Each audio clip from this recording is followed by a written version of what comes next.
God, I needed that. I won't bother telling you to catch your breath. Whatever brought you galloping back to us, I assume it's urgent. Quite. Without further ado, then.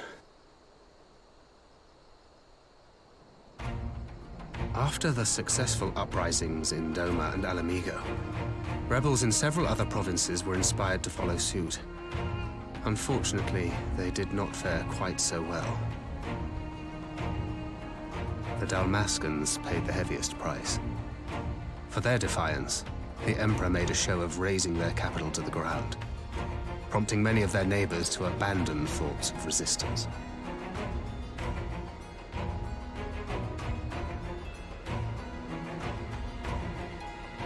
But not all have given up on liberty. Heartened by the news of Doma's prisoner exchange, some still believe that the Empire may one day be amenable to negotiation. We have the shinobi to thank for spreading the good word. They have worked tirelessly to keep the subjugated informed, and a little knowledge can go a long way. There is at least a spark of hope, then.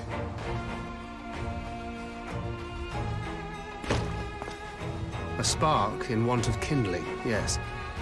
The Alliance has already begun supplying materiel to resistance movements abroad, many of whom would otherwise struggle to continue the fight. The support effort has been led by the Sultana and the Elder Seedseer, who have both seen enough Alamigan refugees to know the consequences of oppression.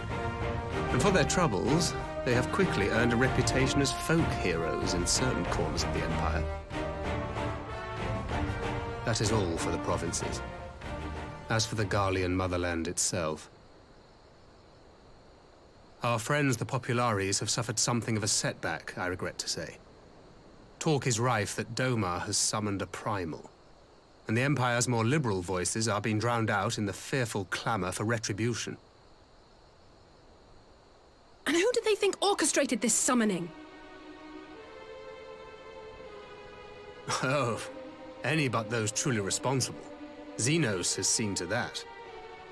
Speaking of whom, the Crown Prince is recovering remarkably well. Well enough, in fact, to enable him to personally tour the provinces, putting the fear of the Emperor into the hearts of any would-be dissidents. He walks in plain sight, and none suspect him. Then it's as we feared. Yes, and Ascian wears his skin.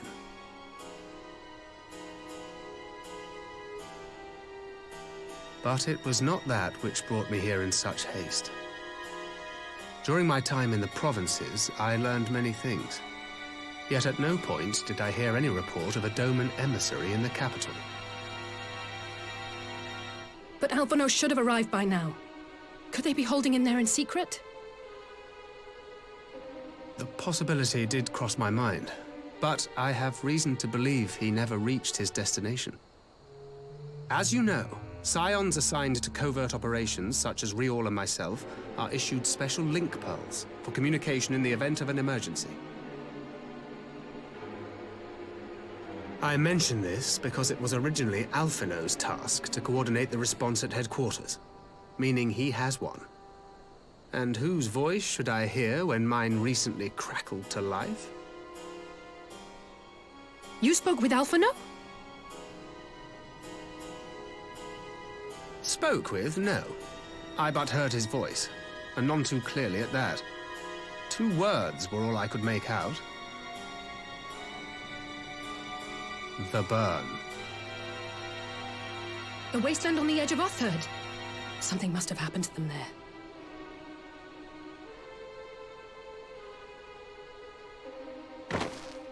There's no time to waste. We must make for the burn at once. I had a feeling you might say that. And? I can't very well sit around here drinking tea if Alphino's in trouble. You said yourself that this link pill was only to be used in emergencies. So I'm going, and that's the end of it.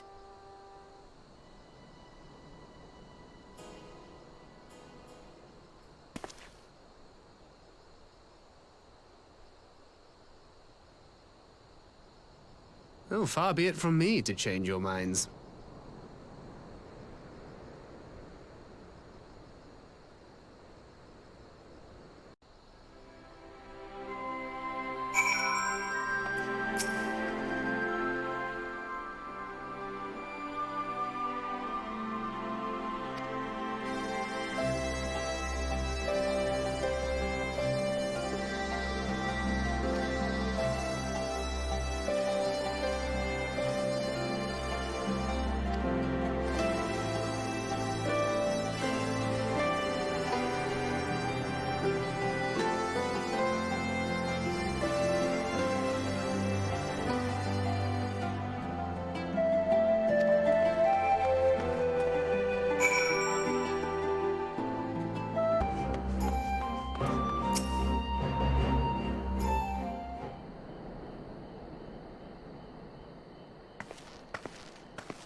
Make ready, friends! We are come to the burn!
Ah, there you are.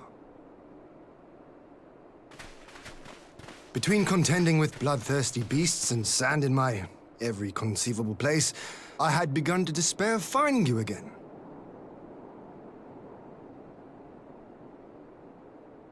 Do you recognize the crashed ship over yonder?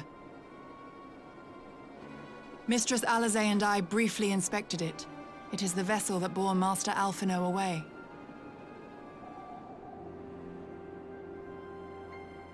But there was no sign of him, nor of Maxima and his people.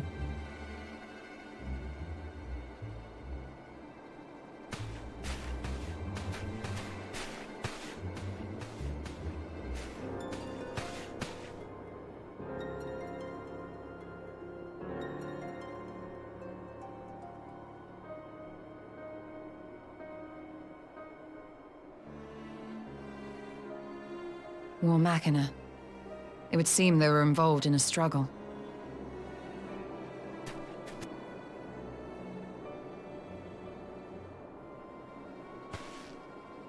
There may be clues. We should split up and search the area.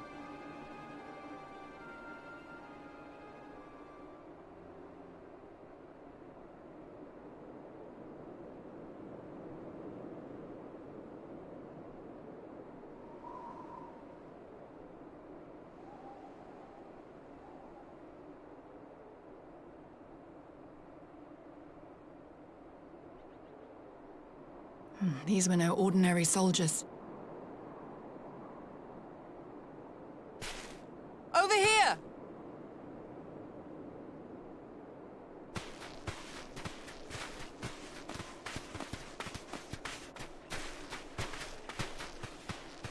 The insignia on this man's uniform identifies him as one of the Emperor's personal guard. Hand-picked soldiers, answering only to the royal family. That would explain why all the casualties are Garlean. They were fighting their own. You're saying the Emperor was behind all this? That Alphino is his prisoner?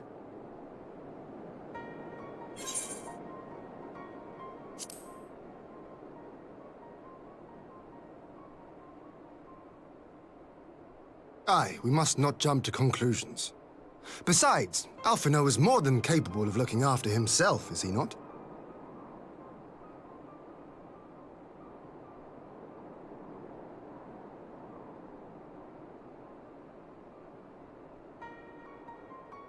I suggest we return to Doma to consider our options. Whatever happened here, Master Alphino is long gone, and any subsequent search may safely be left in the hands of the shinobi.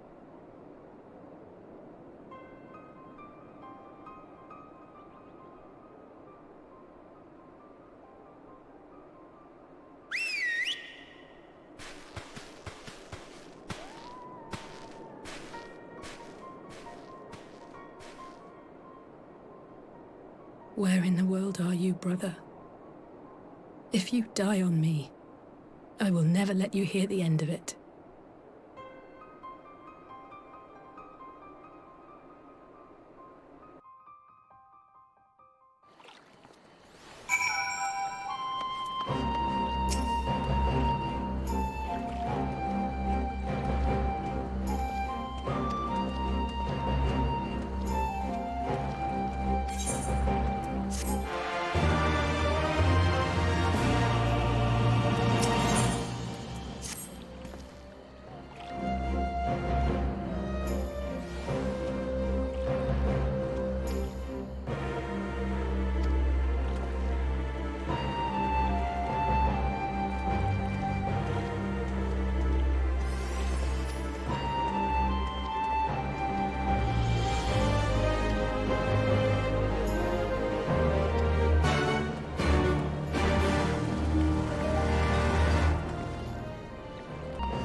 Lise! What brings you here? Oh, Alliance business. We have a request for Doma. Well, Hien. But that can wait. They told me you were out searching for Alphino. Did you manage to pick up his trail?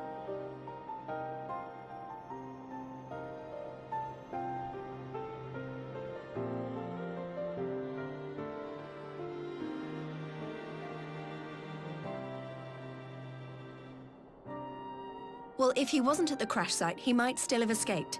We have to keep searching. And we will. Alphino embarked on this journey as an emissary of Doma, and I hold myself responsible for his safe return. I will have our shinobi in the provinces search for him as a matter of urgency. Chin up, Alize. You'll get to admonish your brother for his recklessness yet.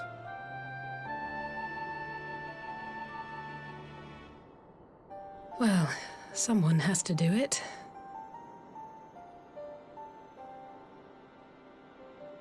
I'm sure he's going to be fine. There is one thing I'm not sure about, though. You said it was the Emperor's personal guard that attacked Alphino's airship.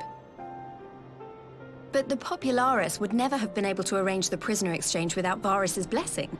So why would he sabotage his own mission?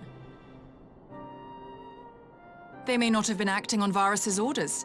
The guard answer not only to him, but to his family, the Crown Prince included. When Yotsuyu summoned Tsukuyomi, Asahi was quick to proclaim that a dormant citizen had violated the terms of our agreement, that the negotiations had failed. And it is this version of events that is now being repeated across Garlemald. To hear the tale, one would think the prisoner exchange never took place. Plainly, someone is manipulating matters from the shadows. Most likely Zenos, or whoever it is that wears his face. Whichever Ascian you mean. We all know the nature of our adversary. The servants of chaos are true to their name. Their meddling has cost Doma a chance at peace. Whoever it was that loosed his personal guard, the Emperor cannot be ignorant of these developments. We must proceed on the assumption that our treaty is indeed in tatters.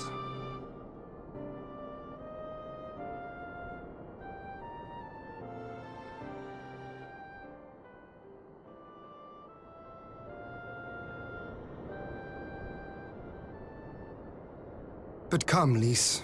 You have journeyed far. Let me hear your petition. Right. So the big news is that Alamigo has agreed to join the Eorzean Alliance.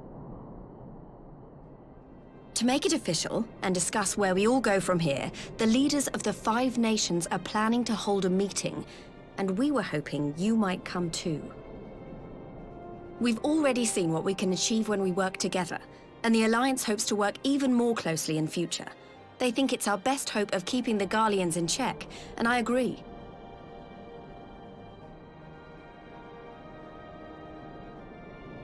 As do I.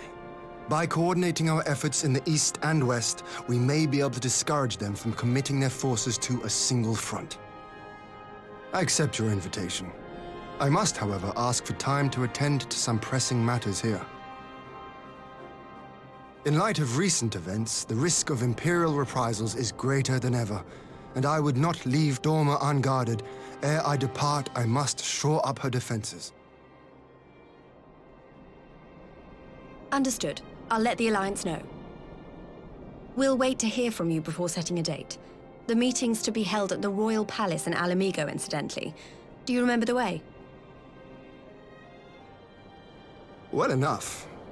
Please assure my hosts that I will not keep them waiting any longer than I have to.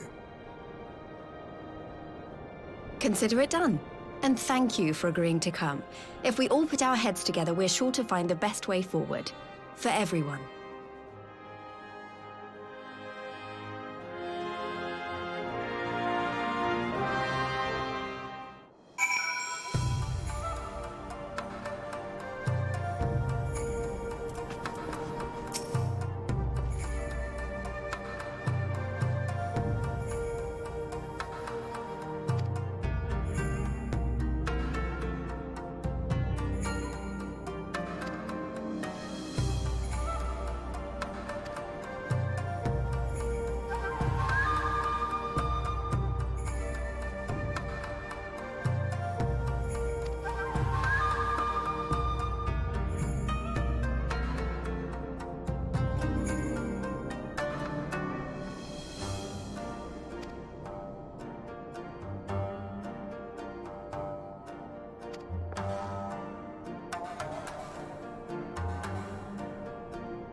If we are to ready ourselves for invasion, we shall need manpower, provisions, and time, all of which are in notably short supply.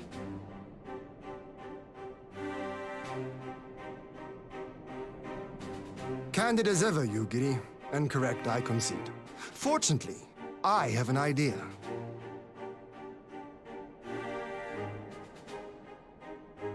'Tis plain no single nation can stand against the might of the Empire.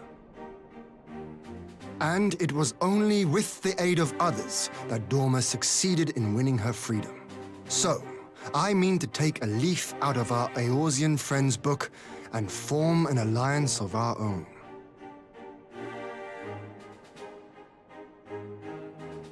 In addition to those with whom we already share an understanding, I would reach out to Hingashi and Tsunosato, and further afield to the myriad peoples of Nangsha and Dalmasca.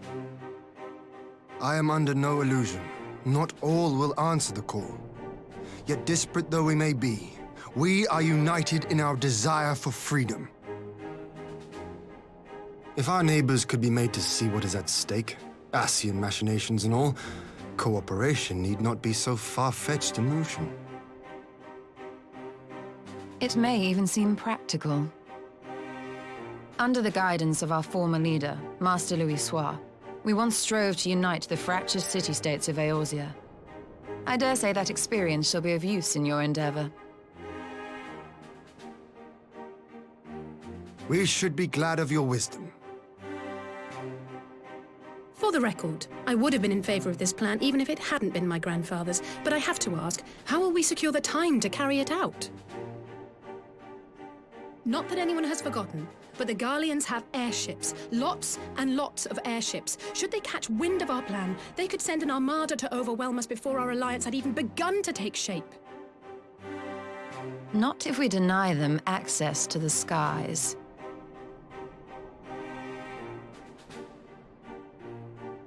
During our time in the Burn, the Warrior of Light and I chanced upon some Allagan ruins. Oh? As such ruins go, they were not particularly unusual. But something about the surrounding land struck me as odd. Faint though it was, its ethereal residue was uncannily similar to that of Aziz La. Identical, in fact. For locations so far removed to share a single etheric signature is all but impossible. I conclude, therefore, that the Allagans created the floating continent with land taken from the Burn. While that is a most intriguing theory, I fail to see what relevance it has to Dorma's defense. Aziz La was enclosed in a powerful energy barrier, impenetrable even to an Agrias-class battleship. It occurred to me that those ruins may have enjoyed similar protection. I have no proof, but the Warrior of Light did report seeing a structure resembling other known Allagan field generators.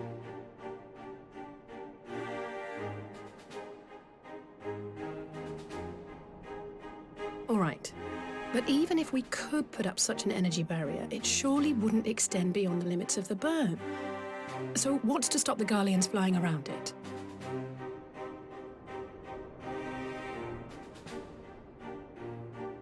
Fuel. The Dalmascan capital, Rabanasta, was a key Imperial refueling point in the east. By laying waste to it as a lesson to the rest, the Empire greatly hindered its own operations in the region. If an Imperial fleet were to advance upon Dorma, it would now have little choice but to travel, as the crow flies, over the Burn. I see. A word of caution. Even assuming the generator still functions, raising a barrier of such a scale will require a prodigious amount of energy. And few places are so bereft of suitable crystals as the Burn.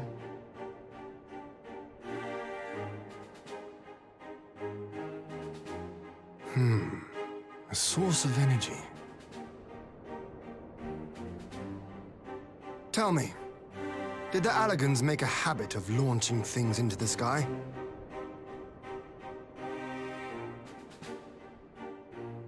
curious question. Besides Azizlar, I know of only one other notable instance. The Red Moon Dalamud, whose fall triggered the calamity. Just the 2 occasions, you say? Then I believe I may have a solution to our energy problem. You do? I may. To find out for sure, we would need to visit the Azim Steppe. Which would, I now see, present the perfect opportunity to discuss an alliance with the Zayla tribes. How very neat. What say you then? Shall we see whither this road leads?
I will never tire of this vista. The endless fields, the boundless skies. 'Tis a sight to make a man forget his cares. But not his purpose, I trust. Might this be a fitting moment to tell us what we are doing here?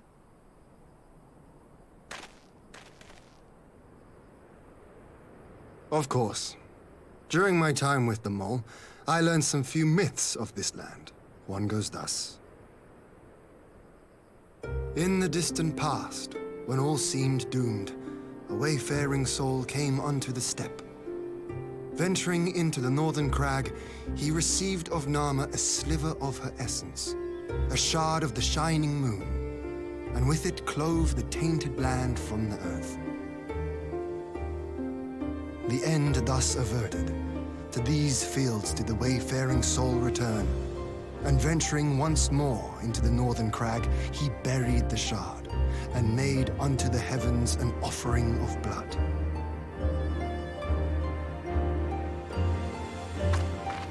A tainted land cloven from the earth and an offering of blood to the heavens. Azizlar and Dalamud. That was my thinking, yes. And you believe that yonder mountains hide an artifact possessed of sufficient power to raise Azizlar up to the heavens? I suppose that might suffice. Worth a closer look, would you say? I would.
Such an abundance of ether. Are we in luck? We are. This is an Allegan artifact, most likely built to regulate the flow of ether. I strongly suspect the ancients used it to stem the flow from here to the burn. That would explain how they were able to untether what became Azys La from its surroundings.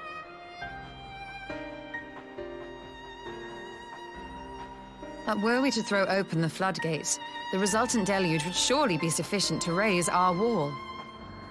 And in restoring the flow, we may also restore life to the wasteland.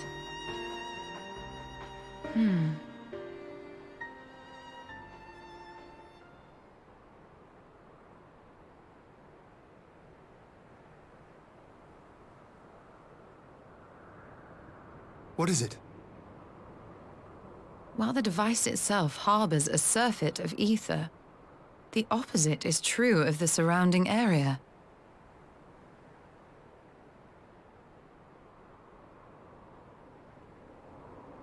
An effect of regulation, perhaps. A similar phenomenon seemed to be occurring in Doma.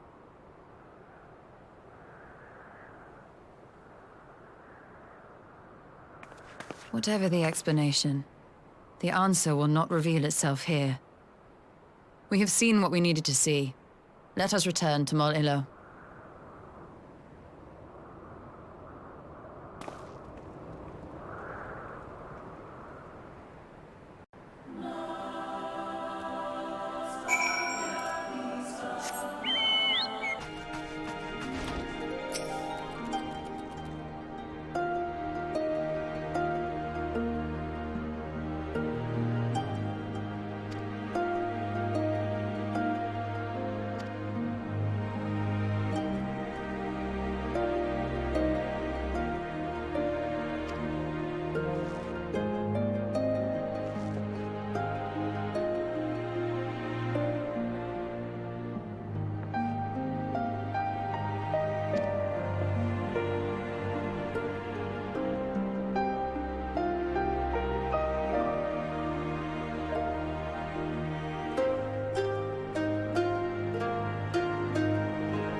Yes! This spot shall serve as well as any. I shall enjoy this harn. Is this truly necessary? Have you no peaceable way of making decisions? Speak not of peace. You stand before proud warriors of the Dothal. In the heat of battle do our souls burn brightest. We lay low the strong that we may rise higher. That is our way. The way of might. There is no other. Oh, they do not want for conviction.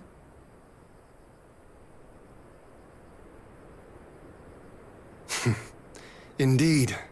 It's what makes them such dangerous enemies, and such useful allies. Enough talk! It is time to fight!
Do our souls sing!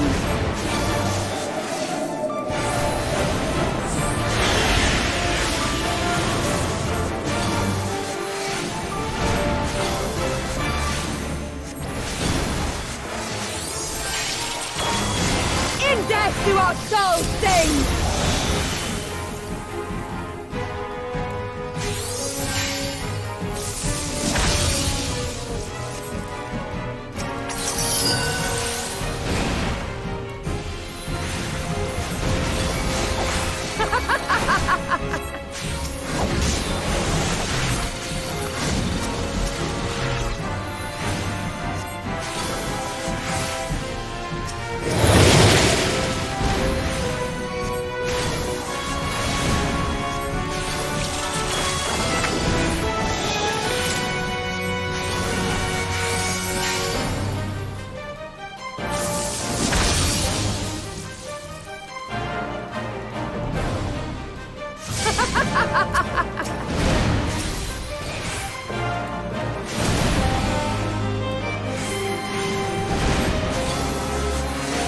In death do our souls sing!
Do our souls sing!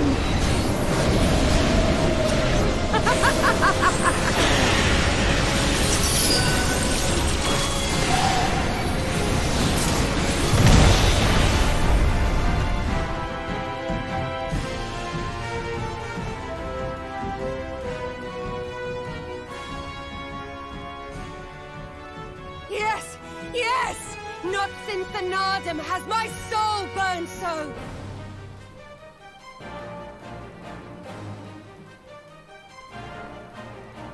Come! We have only just begun.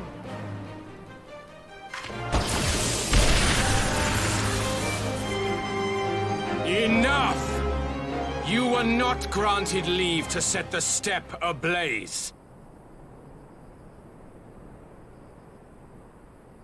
Well, well, the sun has come out to play.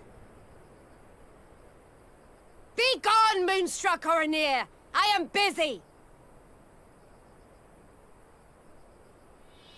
Fool of a Dothal! Have you forgotten the face of your master already? The sun will never set! From his seat on high, he reigns over all, now and forever.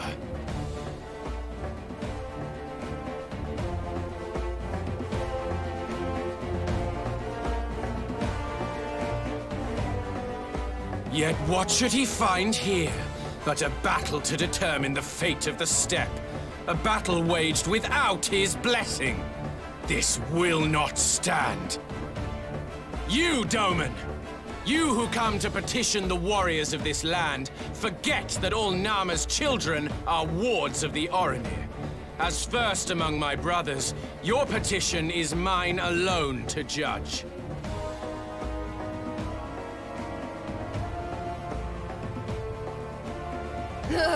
These words are as wind from a horse's backside. Plentiful, but your axe sings more sweetly. Let her speak for you.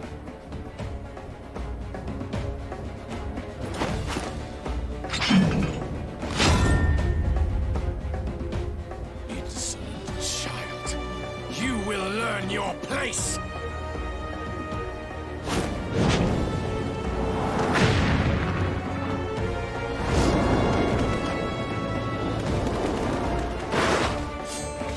Forgive me, Brother Magni, but we have an arrangement with the Dothal. We will not abide any interruptions.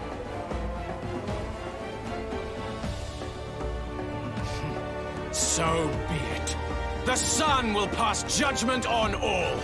Didakul, join me.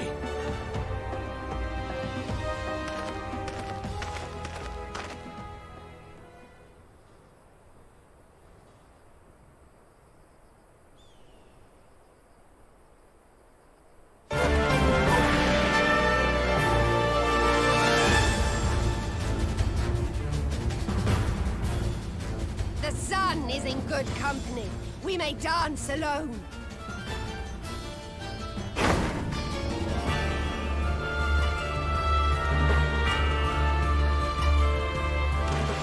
Beg not for mercy, for you will have none. Bear witness to the power and the glory of Azim!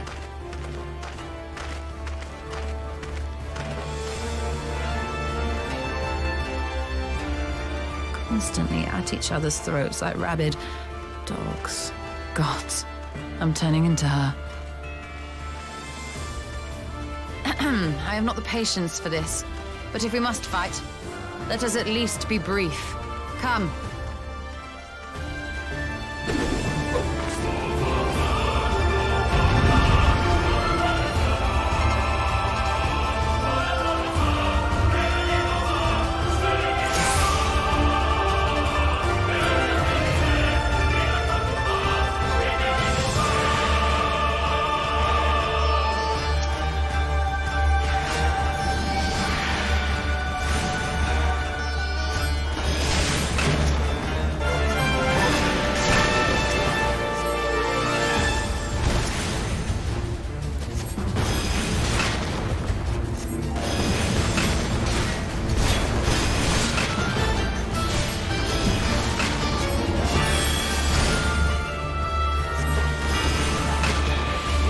Die!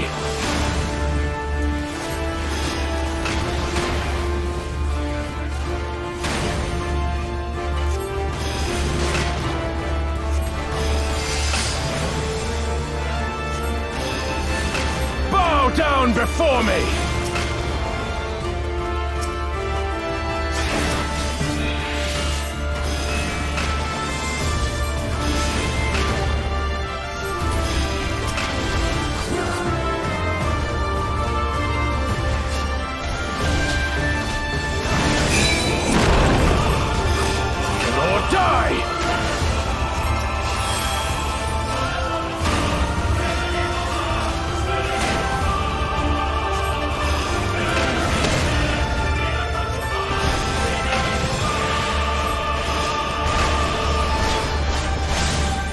Mark well and learn!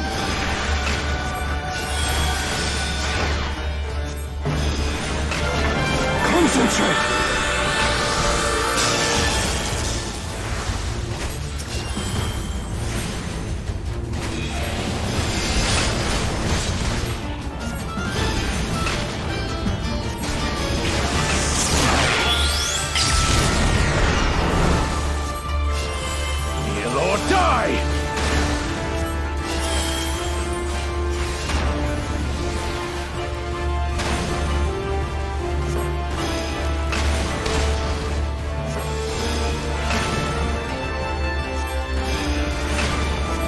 Down before me! Mark well and learn!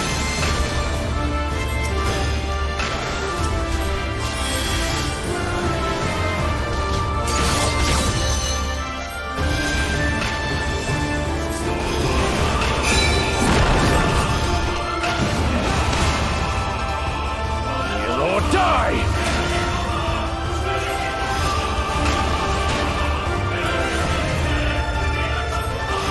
Down before me!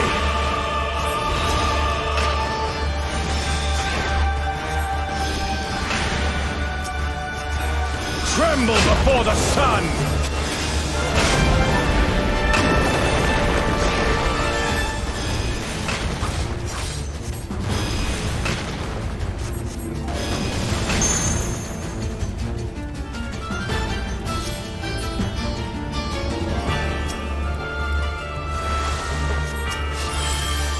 Let us be about it!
Never have I felt such bliss in defeat.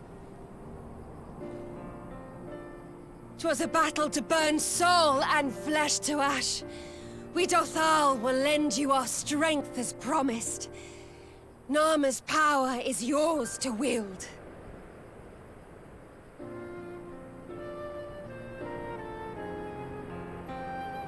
What does the sun say to that?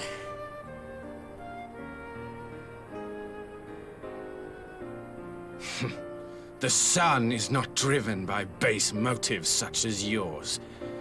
But they have been judged and found worthy.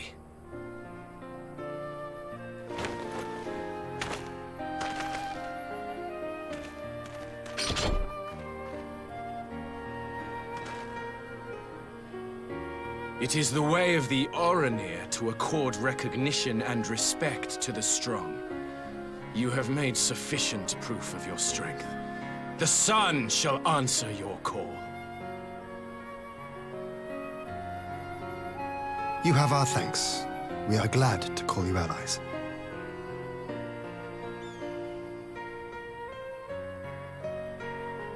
You? By what are you called?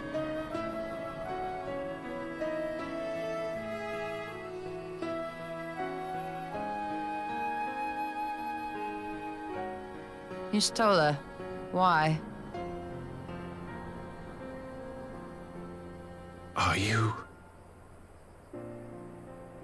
Are you my Nama?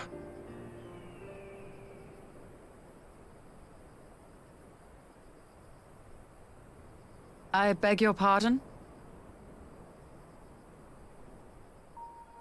In battle, you shone with all the majesty of the full moon's light. Your healing touch, the embodiment of the Dusk Mother's love.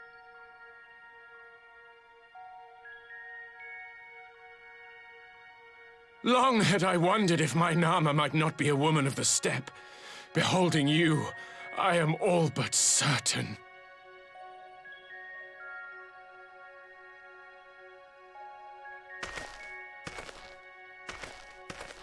Now, look into my eyes. Could it be? Could you be?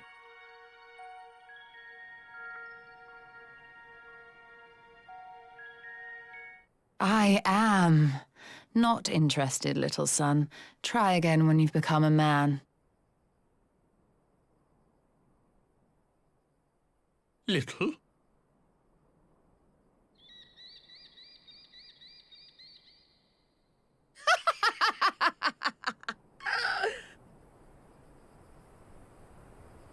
Little son! Little son!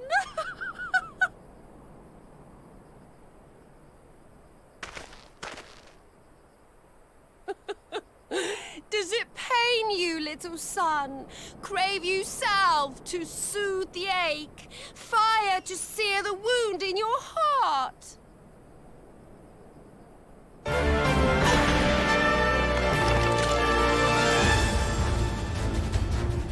We have wasted enough time here. Siren awaits for word of our success.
Did it work?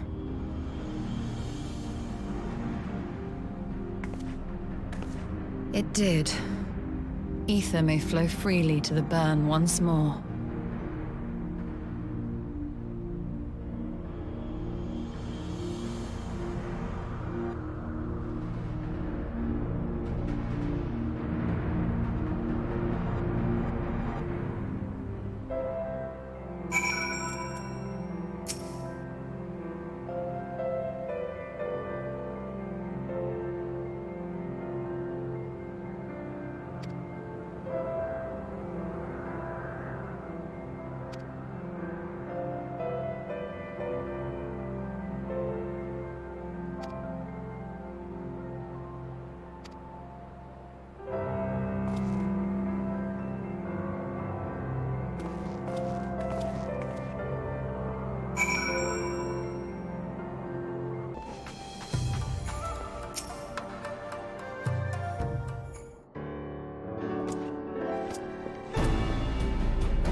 Mistress Lys, Commander Aldin, it gives me great pleasure to formally welcome the city-state of Alamigo to the Eorzean Alliance.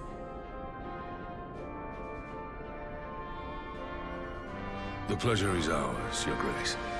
I know I speak for all Alamegans when I say that we are glad of this chance to stand with our comrades of the Alliance.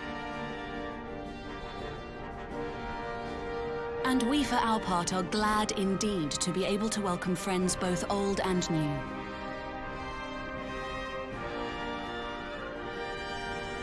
Lord Hien of Doma, at your service. Pray, accept my heartfelt thanks for your generous invitation. Nay, 'tis we who must thank you for journeying so far. And 'twould be remiss of me not to acknowledge the part the Scions of the Seventh Dawn have played in bringing all of us together. In times of great unrest, you and yours have been our constant companions, without whom we would not be here. With apologies to Lord Hien and Mistress Alize, it occurs to me that we have not gathered in this way since that fateful day in Uldar. The day I lost my arm and my freedom. As I lay in my cell, never did I dream that I would one day be given the chance to represent my homeland at this council. I would not even be alive had you not plucked me from the jaws of death. You, Yugiri, and Alphino. Would that the lad could be with us.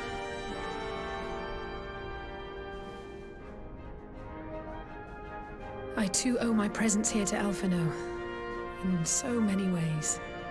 Until such time as he returns, I mean to carry on his good work as best I can.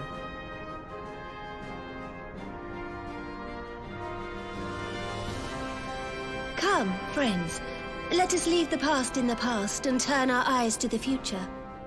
My Lord Hien, pray, tell us how things stand in the east.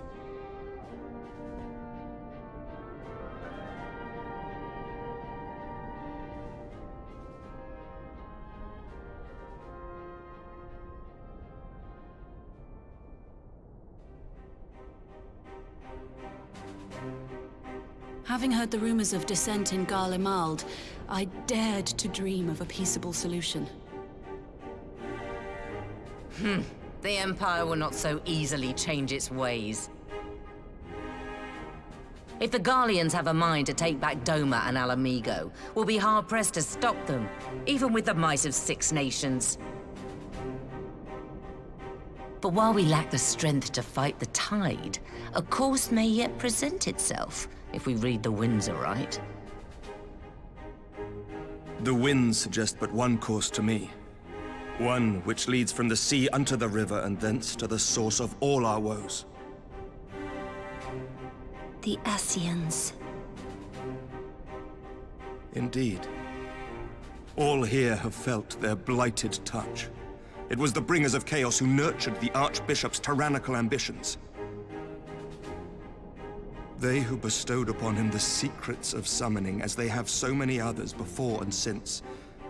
And while they remain, we shall know no peace. Our objective is clear. The question is how to achieve it. That our enemy parades about in Zenos' skin poses problems in itself, but ere we get to them, how are we to infiltrate the Empire and get close enough to strike?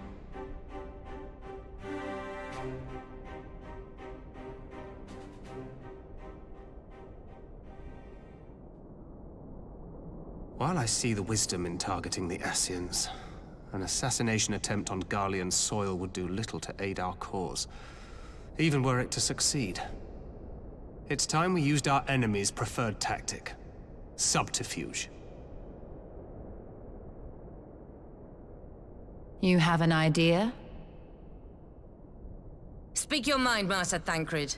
None here know the enemy better than the Scions, and you mayhap best of all. Whatever it is you propose, we will give it fair hearing. On that you have my word. Very well, Admiral. My proposal is thus. We dispatch the shinobi to Imperial territory. There, they sow the rumor that the Crown Prince perished in the battle for Alamigo, and that the man parading around is in fact a corpse inhabited by a servant of darkness.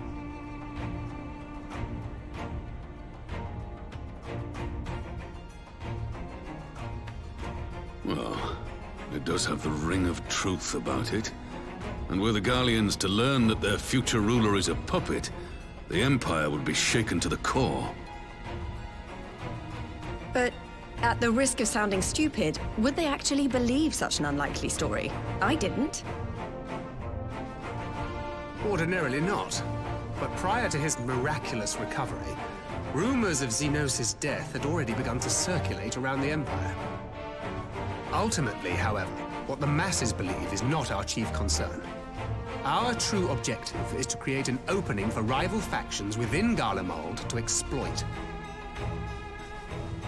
Just as a war of succession erupted in the wake of Emperor Solus's death. A war which raged until but recently, plunging the Imperial House into disarray as nephew and uncle grappled for the throne. It is no coincidence that one of Varus's first acts as Emperor was to name Zenos heir apparent, family feuds being so tiresome when armies are involved. Not all welcomed his choice of successor, however. There is no shortage of individuals who aspire to the throne, who would jump at any chance to seize power. The news that Zenos is not only dead, but a puppet to diabolical forces would be too enticing to ignore. The Empire would not be quick to recover from a second war of succession. I am no stranger to infiltrating Imperial territory. With a team of operatives gathered from among the Alliance's finest, the plan should have a reasonable chance of success. Doma already has shinobi in place throughout the provinces. We stand ready to act, and act we must. What say you all?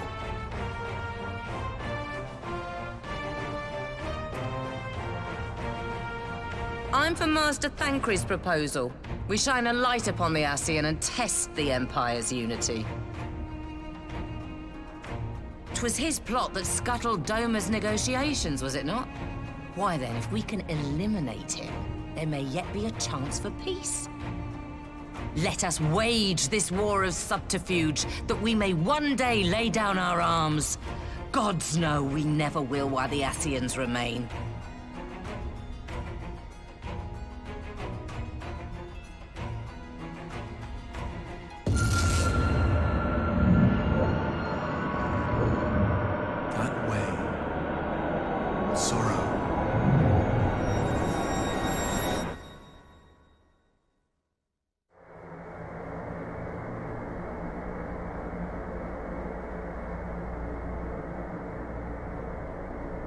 History must be changed.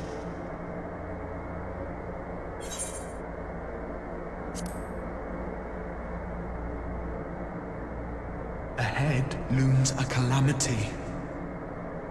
Ahead looms light, expunging all form and life. Twin dooms only you can forestall. Only you. What's the matter?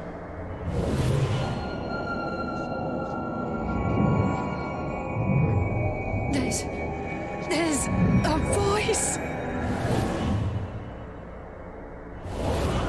Spies in our midst? Nay, I sense no such presence. Let expanse contract. Eon become instant. Throw wide the gates that we may pass.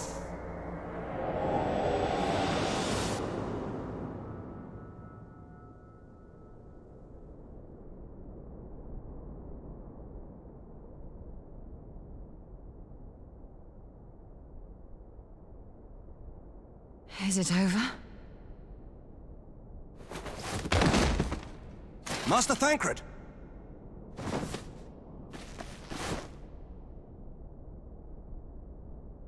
12 for Fend. Bear him to a private chamber. Have every healer make ready. Swiftly!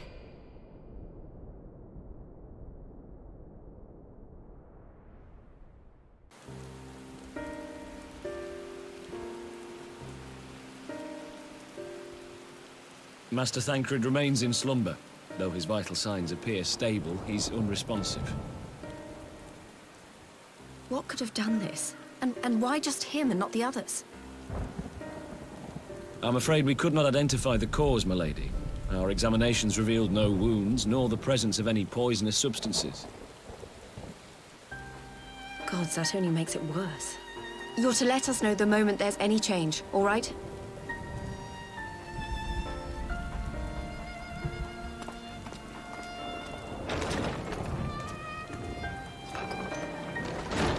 Thank you for coming.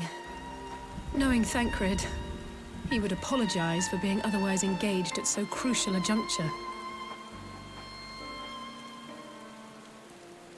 In gifting us a course of action, Thancred sowed the seed of all that is to follow. We have but to nurture it as best we can. To him, I would say, rest easy, that he may wake to enjoy the fruits of our labors.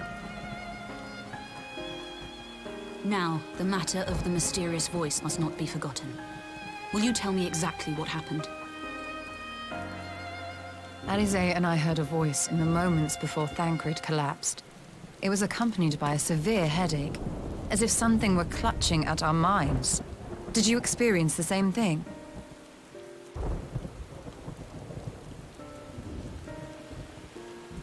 So, in between the voice and the pain, you felt as if you were somewhere else entirely.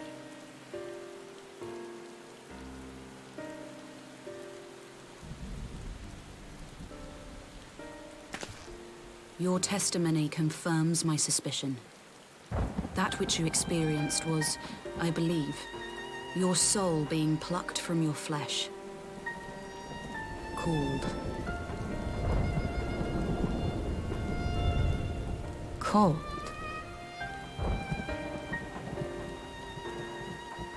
I myself examined Thancred. Reach out as I may, I could not sense in him the spark of life that is his soul.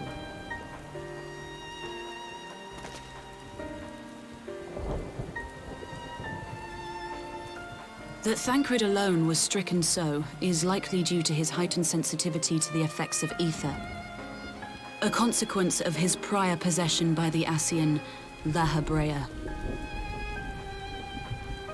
The owner of the voice, whoever it may be, reached out to you, called your souls, and in so doing, caused you and yours such pain.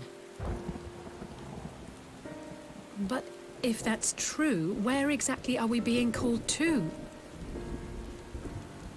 I know not. Yet one thing is plain. Whoever waits for you on the other side is possessed of a power unlike any I have ever known.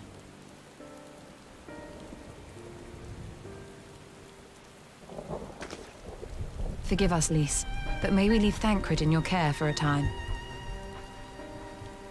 As if you had to ask. I may not be a Scion anymore, but I'm no less a friend. Don't worry. I'll see to it that Thancred's well looked after. Just focus on solving this mystery, all right? Thank you, Lys. As the Elder Seedseer says, 'tis no ordinary individual we are dealing with. Nor can we discount the possibility of Ascian involvement. Whoever or whatever is behind this, the sooner we find out, the better.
Orianger!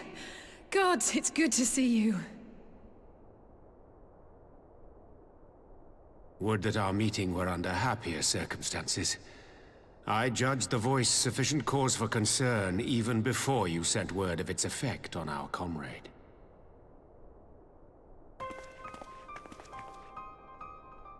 You heard it too, then?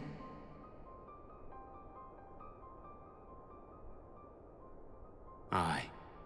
And all but certainly at the selfsame instant. Alas, pained as I was, I could make little sense of what few words did then reach mine ears.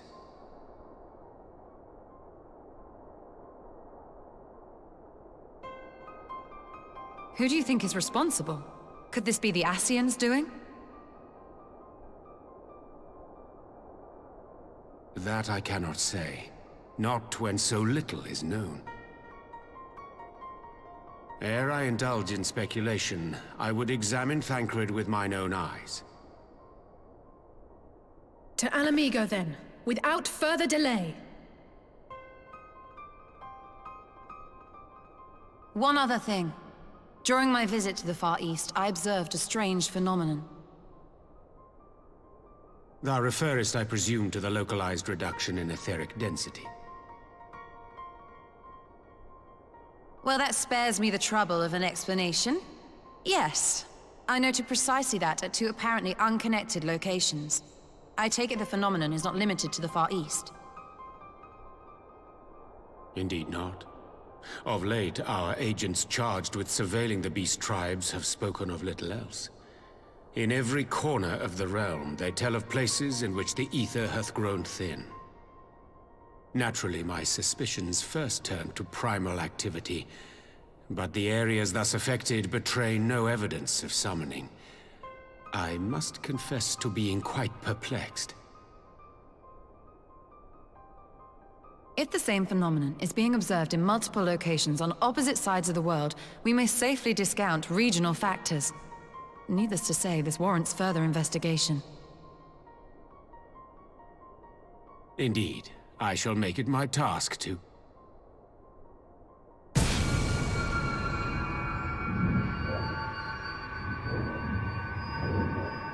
The voice. It calleth to me once more.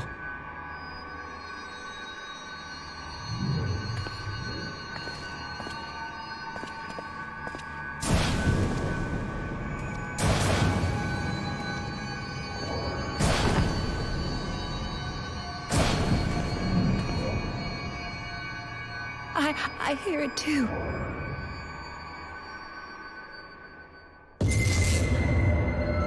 Only you. Only you. No!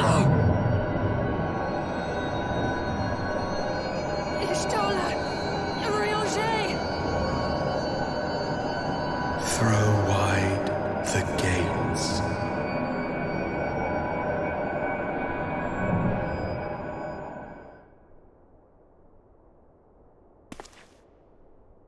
No! No, this can't be happening!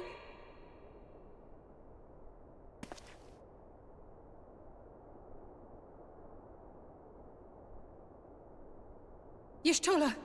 Orianger! Open your eyes!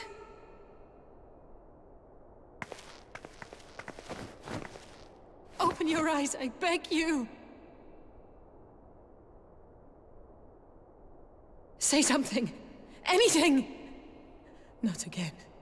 Please, not again.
Here he is, my lady.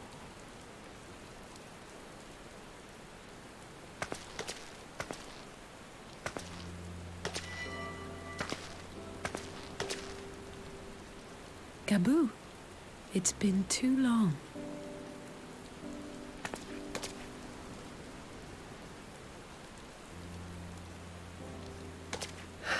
I'm afraid there's been no change. If he can see or hear us, he has given no sign. I see. You're still fighting. I'm proud of you.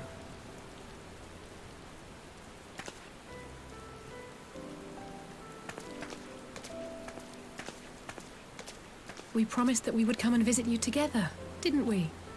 Alphino and I. I'm sorry that we haven't managed that yet.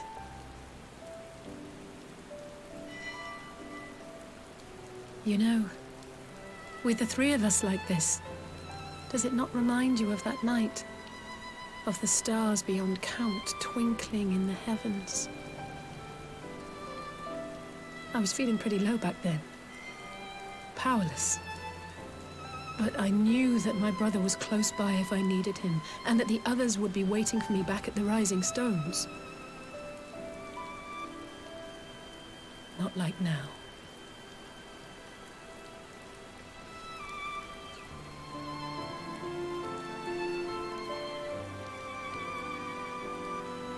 I've seen my share of trouble since coming to Eorzea. Been reminded again and again of my limitations, of how little I can change about this world. And I've come to know the sorrow of parting all too well.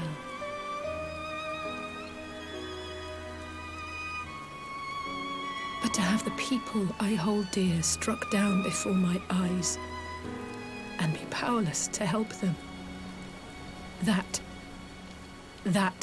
I cannot bear.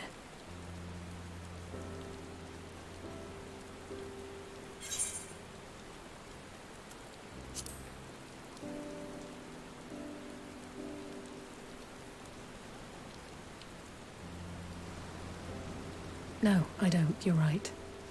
It's pure arrogance to imagine I can solve everything by myself. You'd think I'd have learned that by now. Thank you.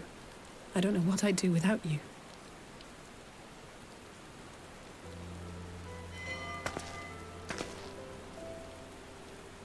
Well, that's more than enough brooding for one day.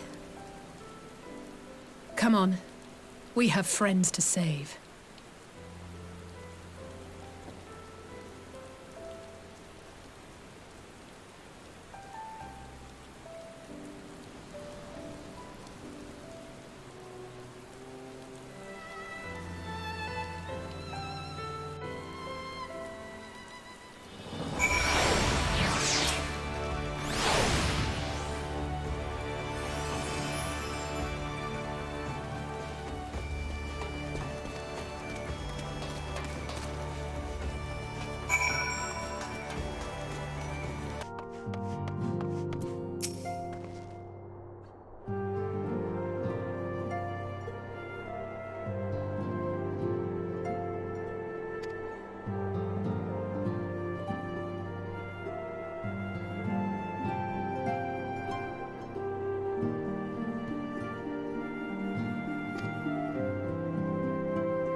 The Populares no longer present an obstacle. Now is the time to bring the Empire's might to bear. A word from your Radiance is all it takes. But one word, and the Imperial army will fall upon Alamigo as a pack of bloodthirsty wolves and tear that feeble nation apart.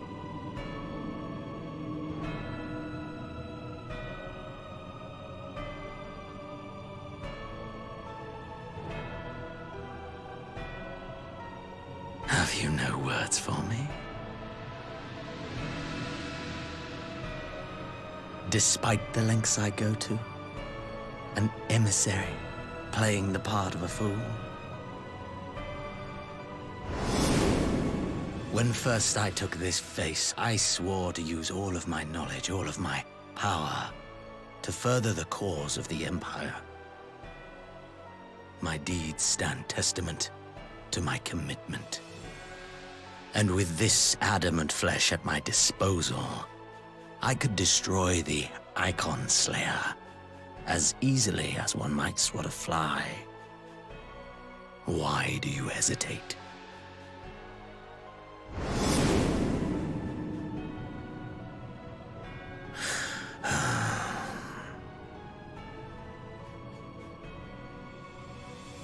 Our enemy is resourceful. Though victory is certain now, it will not remain so indefinitely. Deliberate if you must, but be quick about it. We'll speak again when you have unburdened yourself of doubt. Until then, I take my leave, Father.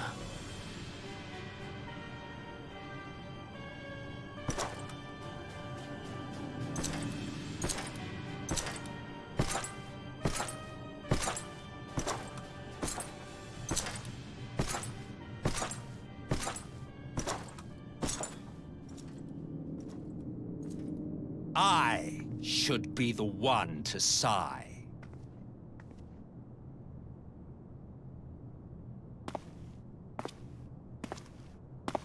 I played my part to perfection.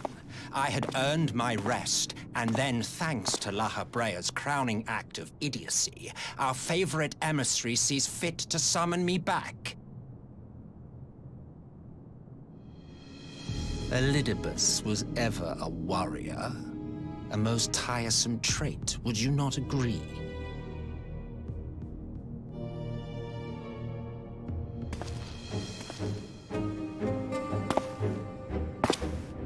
What?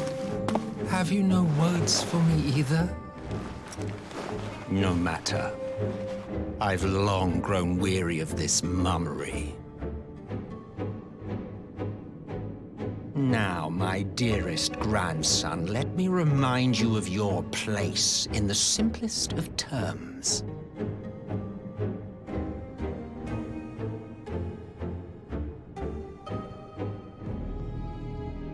You do not make judgments, you administer them.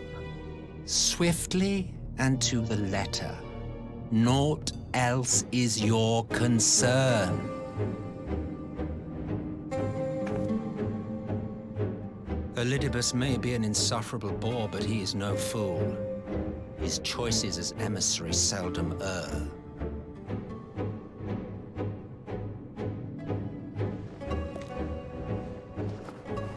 If aught threatens the balance twixt light and dark, it falls to you to remove it. Be it by your own hands or by your armies, you have ample means at your disposal.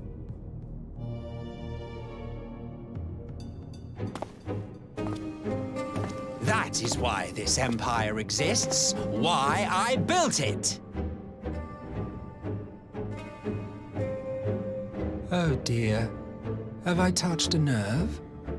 You always were an easy one to read. I pity you, I do. As they say, ignorance is bliss. And I know how much happier you would be not knowing the things you know. The founding father was an Ascian, and he created the Empire solely for the purpose of sowing the seeds of chaos.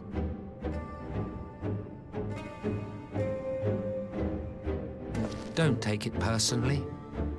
I merely do my duty.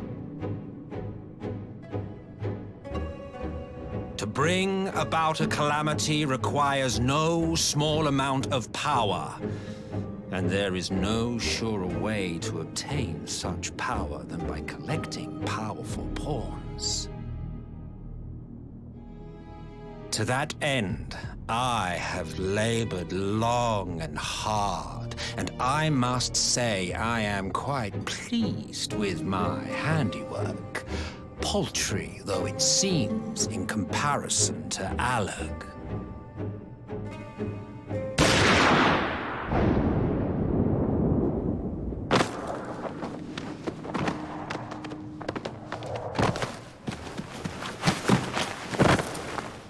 You fiends are overfond of your own voices.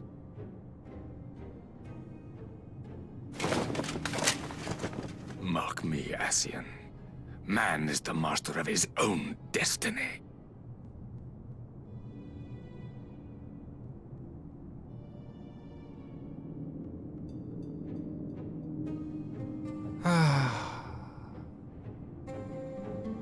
Such a waste of time and energy, both yours and mine.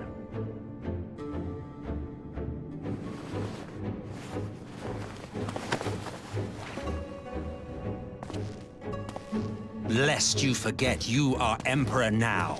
If you wish to spout drivel about man's destiny, save it for the masses.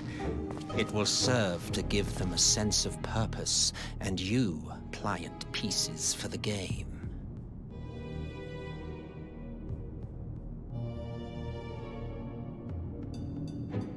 Oh, do stop sulking, boy. You, of all people, should understand. Ours is a struggle to restore both mankind and the world to their rightful state. Viewed thus, our goals are one and the same.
I'm glad you've come, though I'm afraid there's little in the way of good news. After you left, we reached out to both the Alchemists Guild and Stillglade Fane and attempted all manner of treatments. But the results were always the same. Whatever the answer is, it's not alchemy or conjuring. Why did it have to be Y'shtola and Urianger and not me?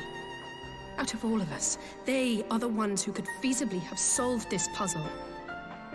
And Alphino's still missing. God, it's all going wrong. Where do we even start? A grave situation indeed. Might I be of some assistance?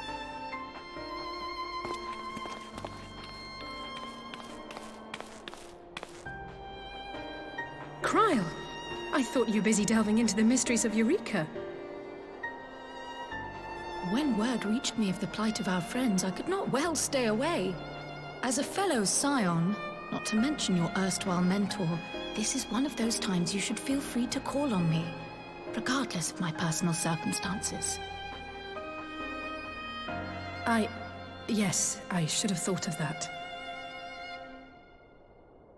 Thank you for coming, Cryle. We would welcome your insight. And I should be happy to provide it. Now, what's this I hear about Alphino heading into Imperial territory? That boy always did have some funny ideas. Do you remember the speech he gave when he was accepted to the Studium?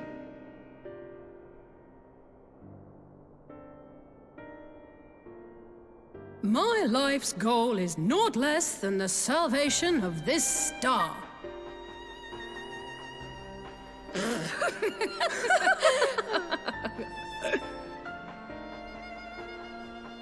That particular grand pronouncement has been a source of great embarrassment to him, as you know.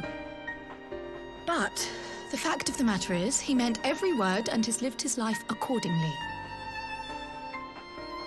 Yes, he remains altruistic to a fault. But I'm worried he was too fixated on his goals to see the dangers, as has happened before. You needn't be so concerned. Though his values remain the same, Alphino is not the blinkered boy he once was. Slowly but surely his eyes have been opened, thanks to a certain someone. A certain someone whom he'd be mortified to learn had heard about his little speech. Mum's the word, eh?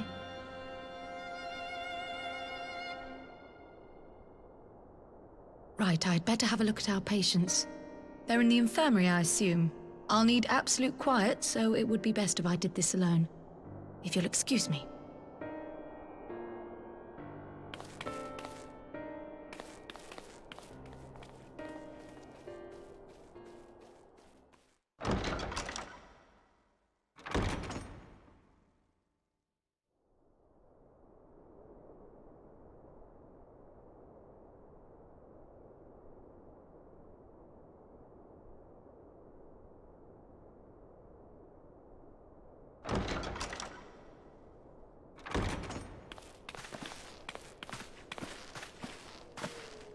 All three are in fine physical health. At a glance, I would say they were merely sound asleep. Except for the fact that I couldn't sense the slightest trace of them in their bodies. It's as if their souls have taken leave of their physical forms. Ah, yes. The Elder Seedseer made a similar observation. I've read the report. When you heard this mysterious voice, you described feeling as if you were somewhere else, yes? If we assume the ether which comprises your essence is being drawn to some other place, then it may be possible to follow the trail it leaves behind, just as we did in our search for Thancred. I wasn't around for that, but I can't imagine it was easy. Oh, it wasn't. But that's no reason not to try. I will have need of Master Matoya's crystal eye if I'm even to make the attempt. So I suggest we pay her a visit.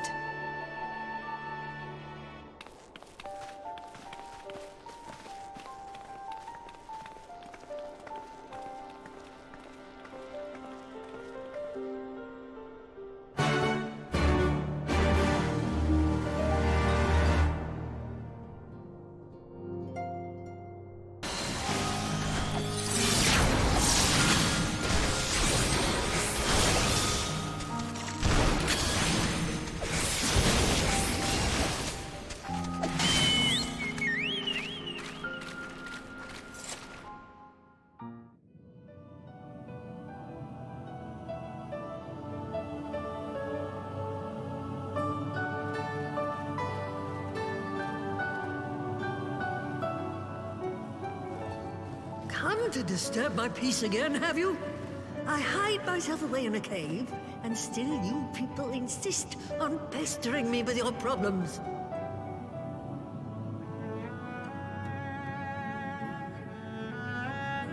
Oh, I mistook you for young what's-his-name, but I see now you're the sister.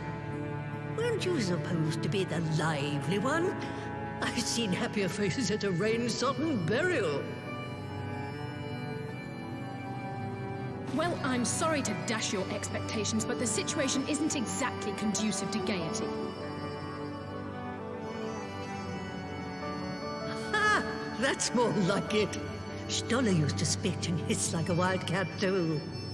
Better for a young thing like you to be filled with fire and leave the doom and gloom to your elders. Now, what exactly does this tragic situation of yours have to do with me? If I may, Master Matoya, we have need of your crystal eye once more.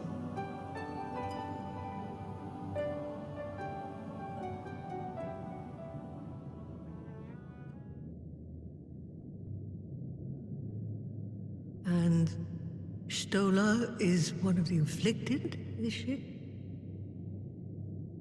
Very well.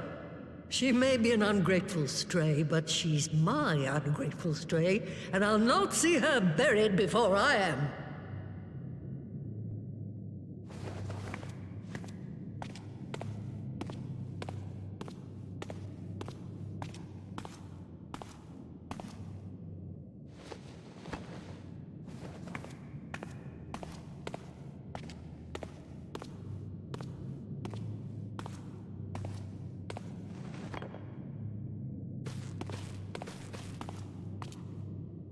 Right.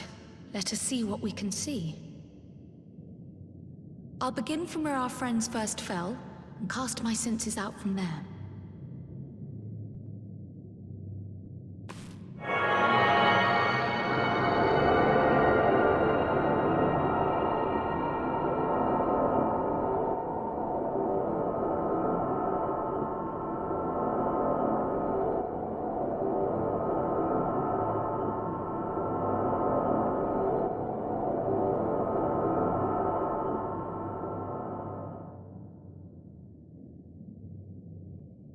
What is it?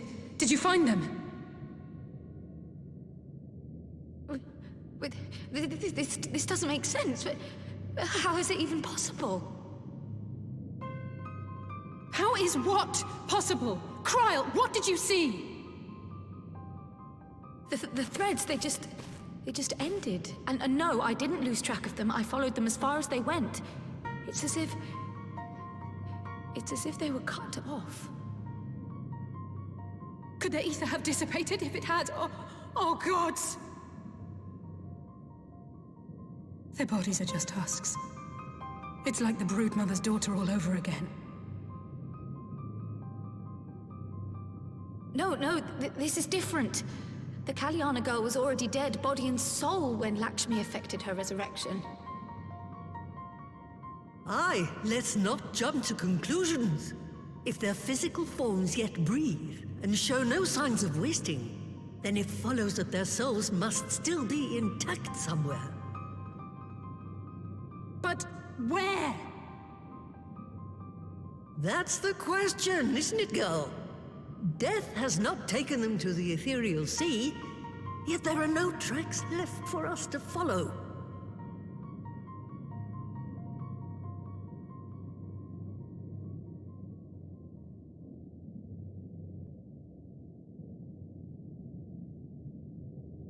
We're no closer to an answer than when we started. But knowing their souls are still out there is progress of a sort. We just have to keep looking. Pray, excuse me a moment. Yes? I remember, but... What, to Alamigo? We're on our way. That was Lise. Apparently, a group of Populares have defected to Alamigo, and Maxima, the envoy Alphino left with... is one of them. I'm sorry. I realize we've barely begun here, but... Go, child, go! You've made up your mind, and life's too short for dithering. I'll do some digging in the meantime and see if there isn't some other method we could use to continue the search. Let's be off then.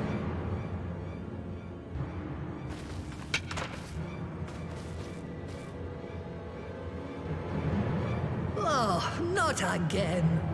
The enchantment barely seems to take these days. I chalk it up to old age, but I rather doubt it's that simple.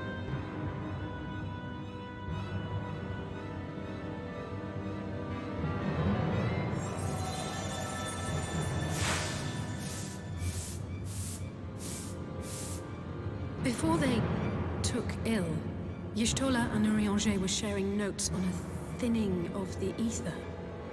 It seems to be happening all over. Does it now? And here I was, all set to blame my woes on that creaking mountain of refuse clogging up the Thaliac. I fear something has gone awry. Still, there's naught to be gained from starting at shadows. You can only do what can be done, and that but one thing at a time.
I'm sorry to drag you halfway across the realm, but when Maxima mentioned Alphino, I thought you'd want to hear the news in person.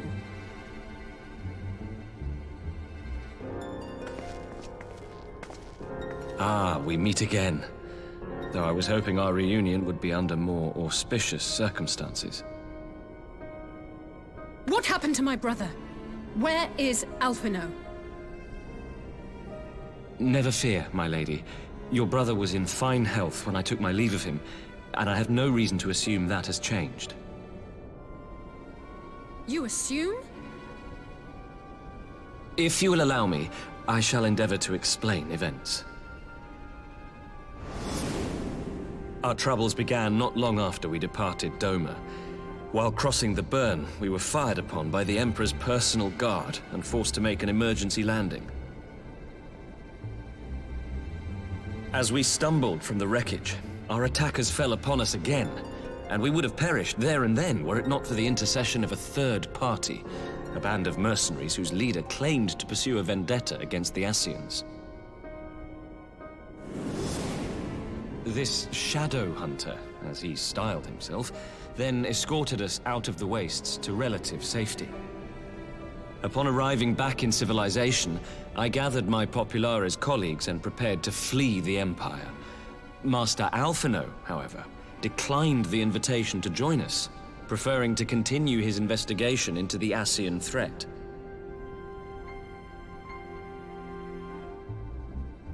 Well, at least he's not lying in a heap in the burn. Tell us more about these Ascian hunters. Who are they? And is Alphino still with them? He is. As to who they are, I'm afraid I have nothing to tell you. Beyond the fact that they root out and destroy Ascians, they were unwilling to divulge anything which might serve to identify them.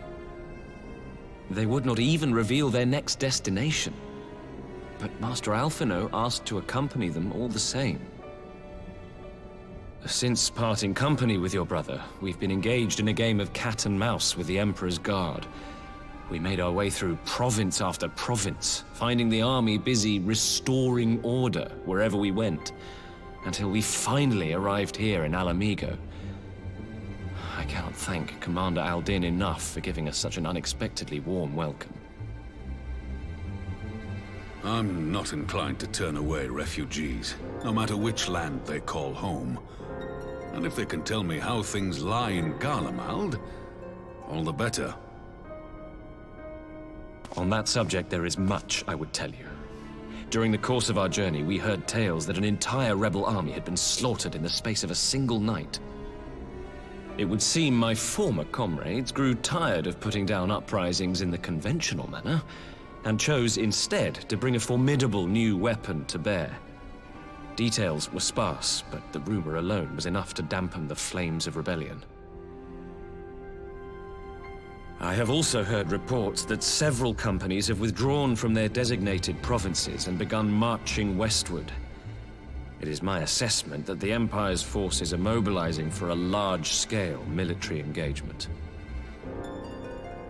Westward? You mean they're getting ready to invade Alamigo? We knew this was coming, but not that it would be so soon. We've barely even begun to shore up our defenses. They won't stop an invading army. No, they won't. Dispatch messengers to the Alliance leadership requesting reinforcements, and send word to our officers in the field to hasten completion of those border fortifications. Prepare to meet the Imperials head on!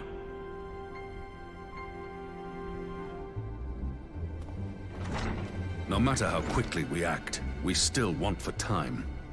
When the enemy comes into view, our best recourse will be to open negotiations with their commander, and see that the ensuing proceedings take as long as possible.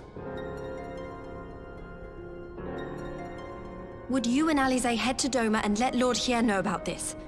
I'm sure he'll want to hear about Alphino too. Consider it done. We'll send word when...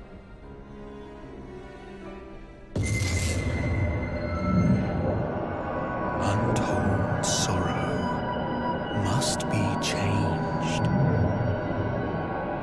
Ahead looms a calamity.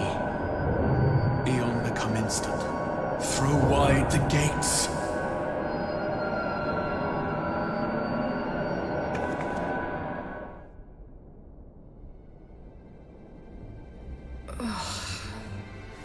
You heard it too.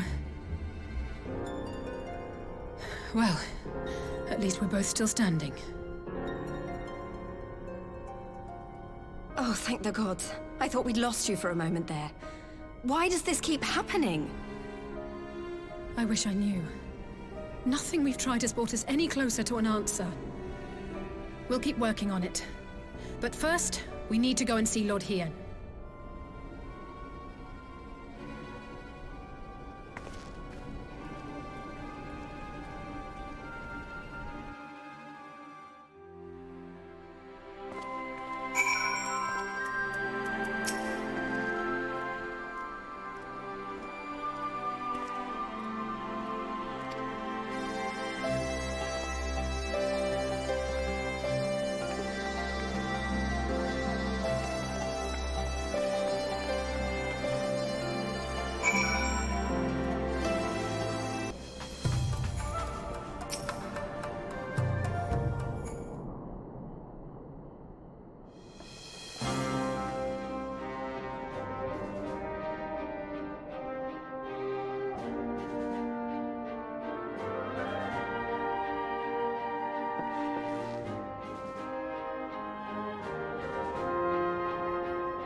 It seems the engineers have matters well in hand.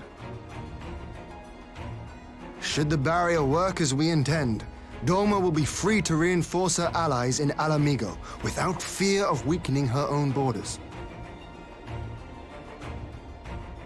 Honored friends, the time has come to put your hard work to the test. Start the generator.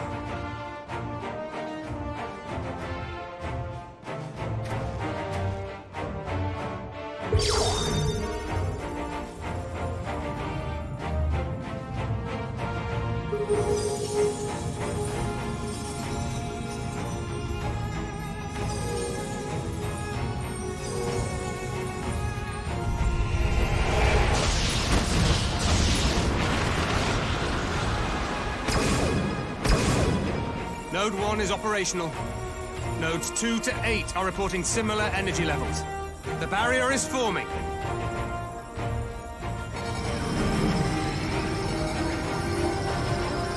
1,000 yards. 2,000.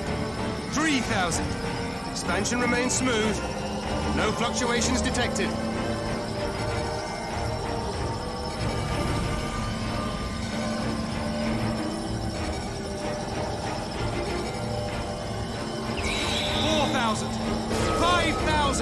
Target altitude reached.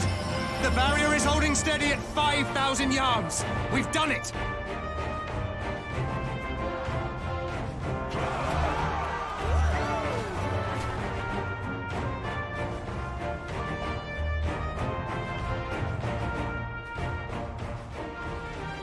Is that an Imperial airship?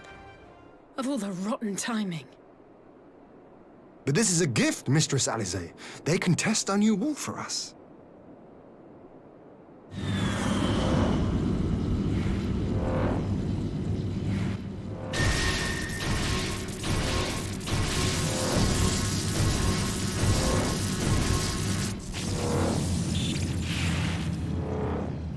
Seems solid enough, though I was hoping for a fireball.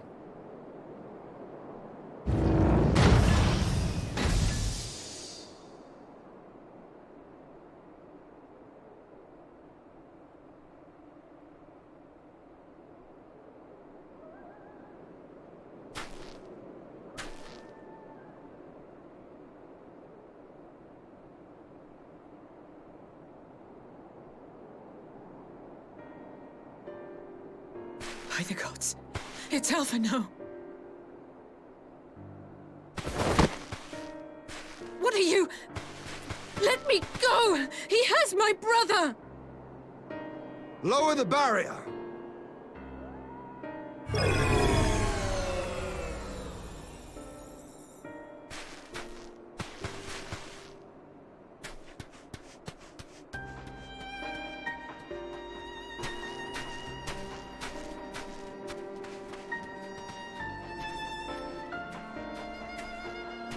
Be at ease, girl.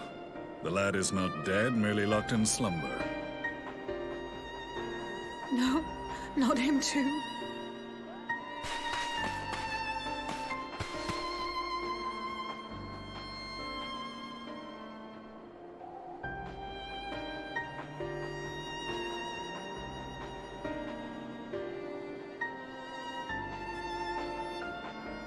We could identify no cause and found no remedy.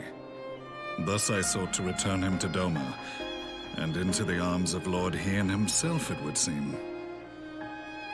It is a day for fated reunions.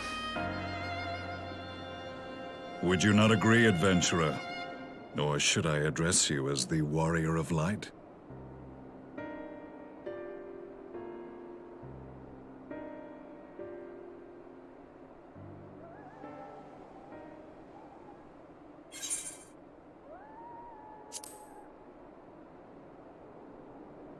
I, Gaius van Baelsar, the Black Wolf. That was the title I was given, one I have long since relinquished.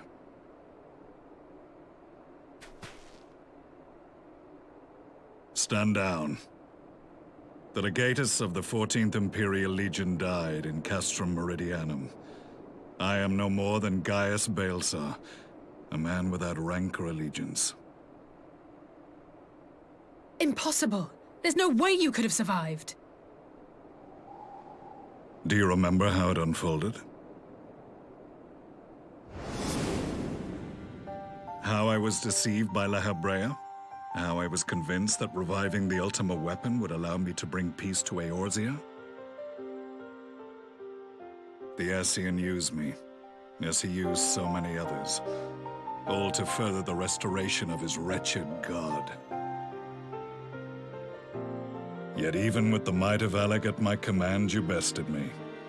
And as the Praetorium went up in flames, I was content to burn along with it. For a moment, at least. A moment of folly. To surrender my life thus would have been to betray all who died for my cause. It was for them that I dragged myself free of the rubble, and swore vengeance on the Ascians.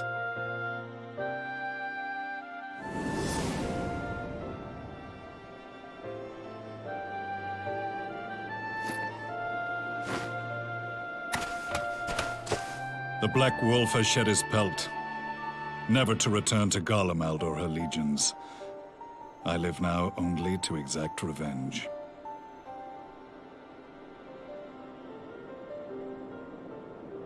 My principal quarry was to be La Habrea, whom I gather you have since ushered onto oblivion.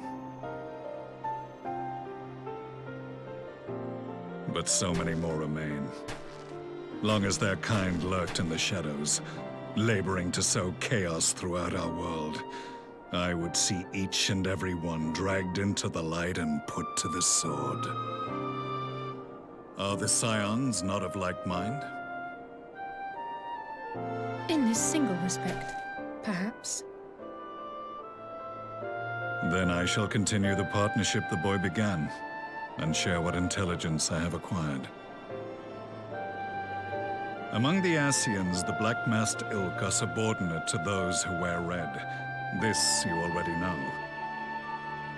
Yet among the red there exists a hierarchy. Those set adrift with the shards clearly stand below those still joined to the source. Nabriales, who once dared to intrude upon the Rising Stones, belonged to the former group. And while he was indeed a dangerous foe, his powers were inconsequential next to the paragons of the Source. The first was La Habrea, who plagues us no more. There is also the white-robed Elidibus, and the elusive Emmet Selk, about whom little is known. We have files on La Habrea and Elidibus, but I believe this Emmet Selk is new to us? As I assume my brother told you, we have evidence to suggest that an Ascian now walks in the body of the Crown Prince. Have you identified this interloper? Elidibus seems the most likely culprit. As emissary, it is his role to maintain the equilibrium between darkness and light. Your many deeds in Hydaelyn's name have upset the balance, and I believe he seeks to restore it by throwing his considerable power behind the Empire. As a leader of the Ascians, he is one of our primary targets. It was on the trail of this very prey that the boy and I came across the scene of a failed uprising. In the absence of a single Garlean casualty, we inspected the bodies of the rebels, and the lack of any external injury drew my immediate attention. They had been slain by Black Rose, an alchemical invention of the Imperial Army. When I yet served as legatus, I ordered its production halted, and all stockpiles destroyed. Toxic gas is not a tool of conquest, but of extermination. Toxic gas? This must be the new weapon Maxima warned us about. Something deadly enough to sweep away all resistance in a matter of hours. Gods. You don't think they're planning to use this in Alamigo, do you? Put your fears to rest. We infiltrated the production facility and destroyed all existing stores of the chemical along with the plant itself. Even should they rebuild the operation, they will not soon manufacture another batch. Regardless, I would draw your attention to a directive we discovered in the plant's records. The document was marked with a recent date and authorized with the signature of one Zenos Galvas.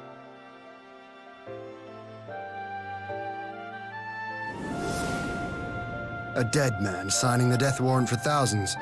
'Tis bad comedy.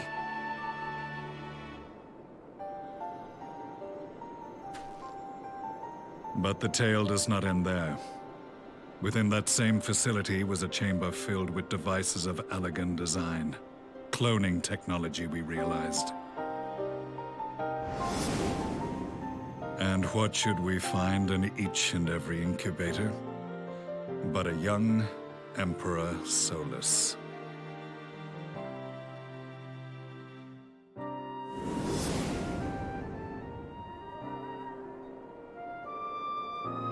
All of which prompts the question, were the Ascians responsible for these abominations, or was it the will of the Emperor? I must know which hand guides the Empire. Though I have given up my rank, I am yet a son of Garlemald, and I will fight for the future of my homeland.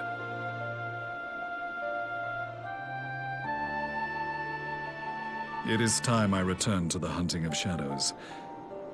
We should focus on our common foe. To reopen old quarrels now would serve no purpose. You saved my brother's life, so I'm willing to let sleeping dogs lie. But in truth, it's not my decision to make.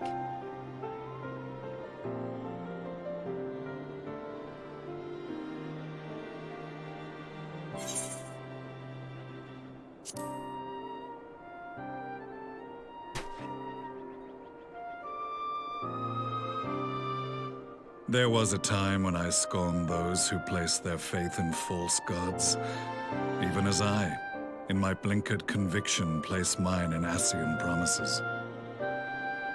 Unlike yours, my strength of will and my restraint was found wanting. We shall meet again, warrior of light.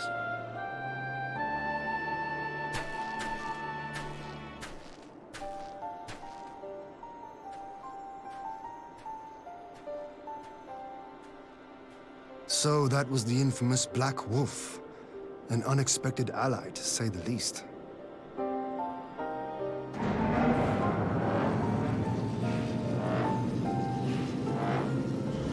Well, I am content to leave the fine-tuning of the barrier to cleverer minds. Let us bid our friends from the Ironworks farewell, and see what can be done for Alphino back in Dorma.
Our supplies of Black Rose have been ruined, but the new plant is already under construction. We should have the first batch ready in time for the offensive, Your Radiance.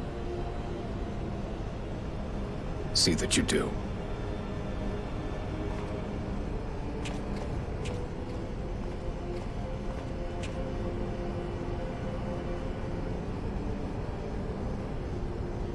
Ah, yes, the infamous Black Rose. If I recall correctly, Gaius did not much care for the invention.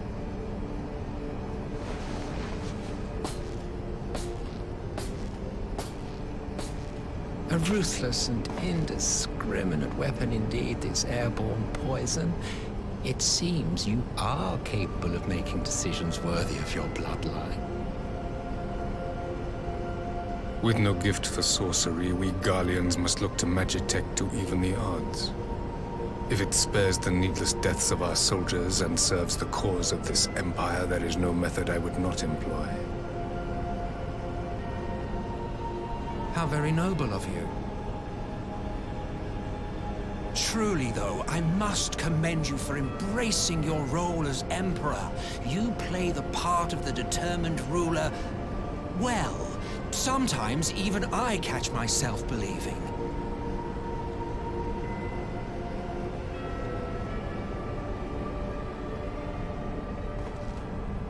A silent agent of death. Now that I think on it, Black Rose may well possess the perfect aspect. Slowly but surely, the deluge of light has worked upon the ether here in the source, and the gas should be most susceptible to its influence. Well, I shall leave you to your own devices. Go forth and bloody the land with your grand and glorious war.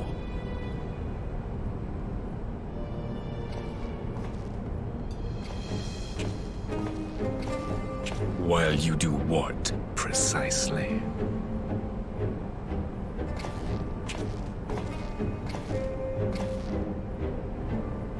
Need you ask? I will be doing what all Ascians do. I am well aware that your kind exists only to usher in the next calamity. But you seem oblivious to the harm your singular agenda causes to the Empire.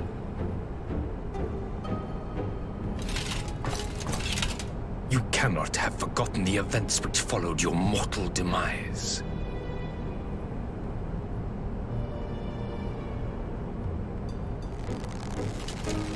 Our homeland was plunged into a civil war for your failure to name a successor. The edifice you so carefully constructed was but a hair's breadth from collapse.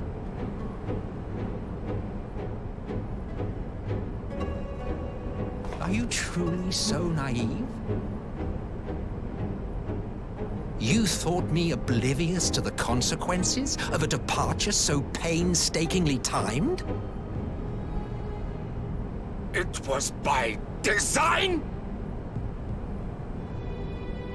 Well, of course it was. Though I will admit the resulting panic exceeded even my wildest expectations. But how can you be surprised? Throwing the world into disarray was the very purpose for which this nation was, as you say, so carefully constructed.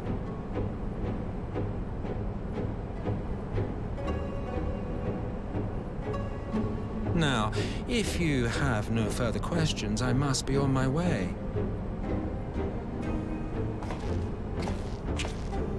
Since we may not meet again in this lifetime, it would be remiss of me not to offer a word or two of gratitude. I really must thank you for this surplus of vessels. I can mold any host into my own image, but having bodies tailor-made for me in this fashion is so much less tiresome. You dabbled in elegant cloning techniques, yes? It certainly is a compelling, not to mention entertaining, field of research. And of all the options available, you chose the founding father on whom to experiment. You have a twisted streak to you, Varus. Like grandsire, like grandson, hey?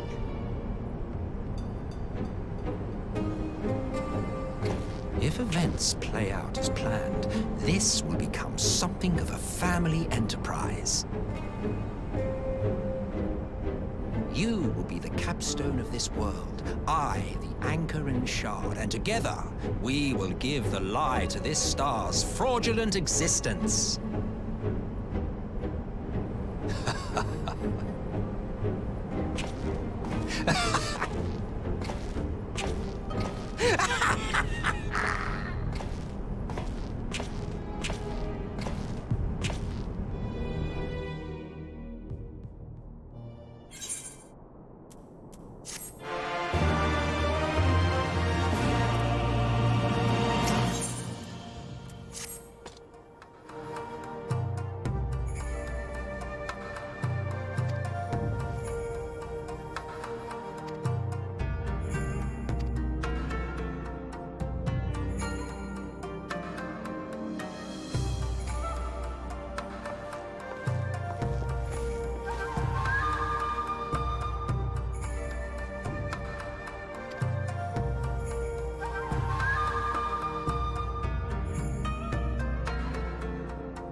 Welcome back, you two.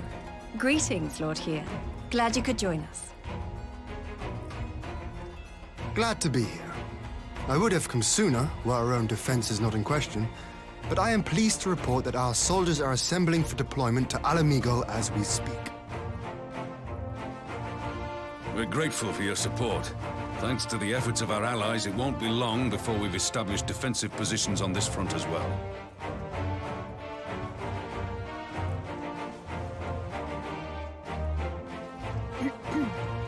We have some good news, too. Alphino has come back to us. As for the bad news...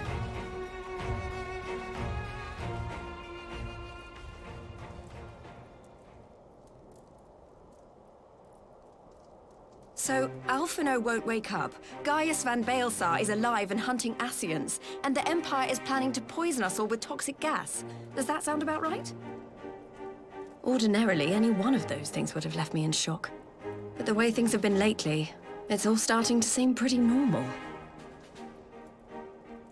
Getting back to your report, are we sure this Black Rose is the weapon Maxima was talking about? It fits the description. And it seems we have Alphino to thank for sparing us an early demonstration of its effectiveness.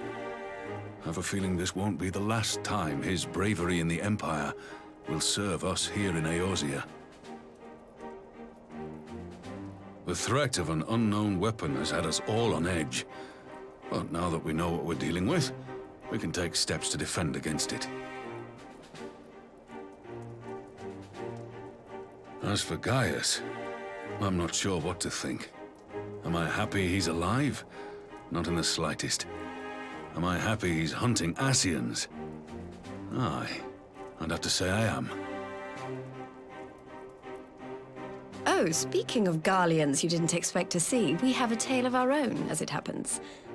When we sent envoys to the Imperial Army to request talks, they returned with the message that Varus Zos Galvus would be attending.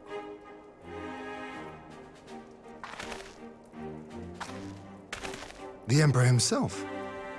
Well, Varus did sanction the Popularis peace mission. But knowing that an Ascian walks in his son's skin, I do not see how we can trust him or anyone from that nest of vipers. The Alliance would proceed with negotiations regardless, if only to give ourselves more time to prepare. We do, however, require your cooperation. Right. Yes. So, as a condition for the talks to go forward, the Empire has requested that a member of the Scions be present. There'll be a representative from each Alliance nation, of course, but I'm afraid we have to ask that you come along too.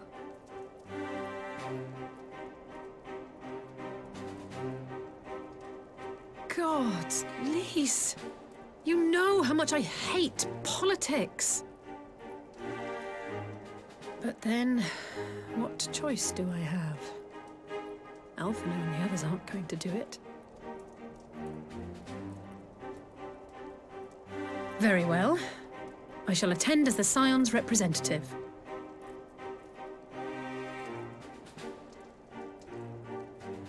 In case you're wondering why I didn't ask you, the Empire also requested the presence of Eorzea's champion.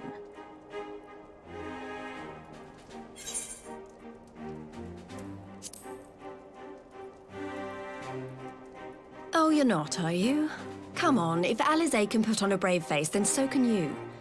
Now, we don't know what Varys means to bring to the table, or why he wants you there, but having you close at hand should make all the difference.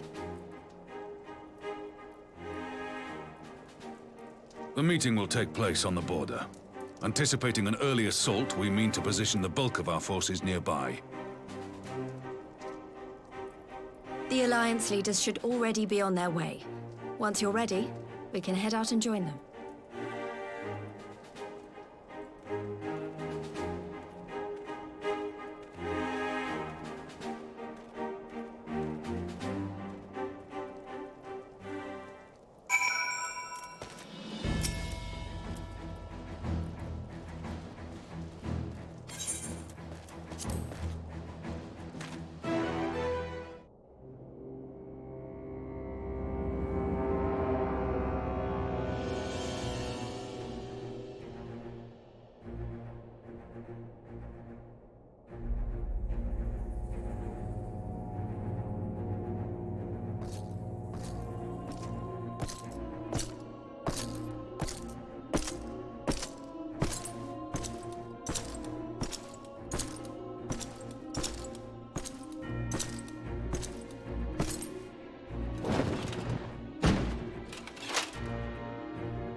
Esteemed representatives of the Eorzean Alliance. On behalf of the Garlean Empire, I thank you for inviting me here today. As this parley was convened at your request, I invite you to speak first. Very well, Your Radiance. I, Nanimo Ulnamo, 17th in the line of Ul, should be pleased to oblige you. As recent events in Alamigo and Doma have made plain, the subjugation and exploitation of neighboring nations is not a sustainable policy. Should this day end in war, you may very well defeat us, but you will never extinguish the people's desire for freedom. Though it may not be in our lifetime, there will be another revolution, another war, and the cycle will continue. Doma has entered into a concord with the nations of Eorzea, a partnership wherein we recognize one another as equals. Garlemald could be afforded similar treatment. You need only set aside your ambitions and join us in paving a path towards peace.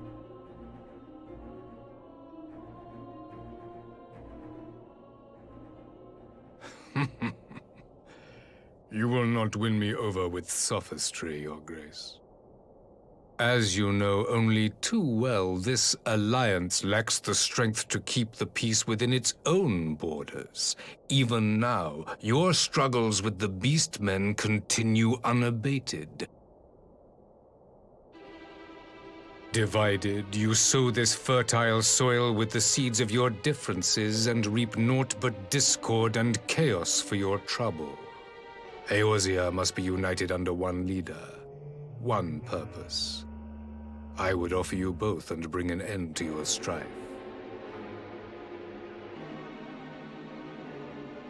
With all due respect, Your Radiance, the only thing that you offered the people of Alamigo was fear and hopelessness.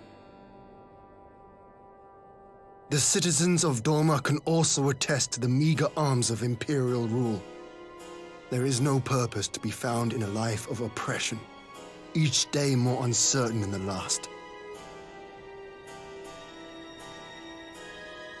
Our people are willing to die for their freedom. A great many already have, and countless more will, if we don't put an end to this madness here and now.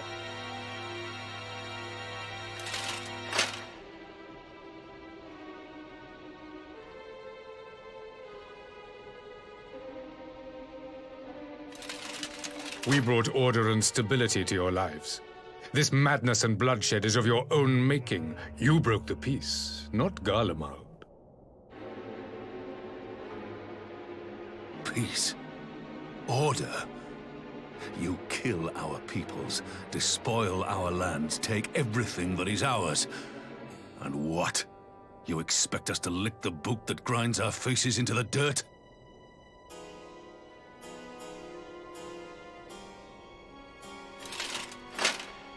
I expect you to weigh the costs. To recognize that countless lives have been lost on both sides in pursuit of a greater good, and to not squander all we have achieved in a fit of petulance.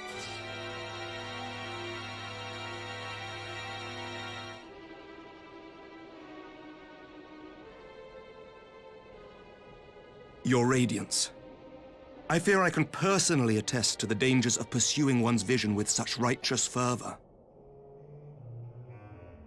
For 1,000 years, the Holy See of Ishgard waged war with dragons.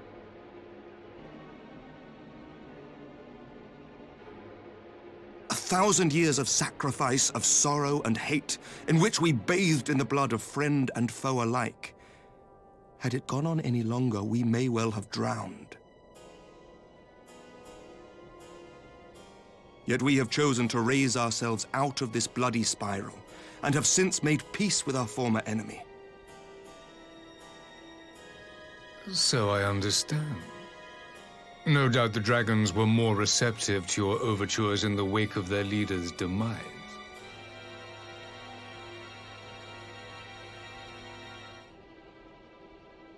You speak of peace, yet use war to achieve it. Your father would not have bothered to obscure his intent with honeyed words. He understood that strength is all that matters in the end.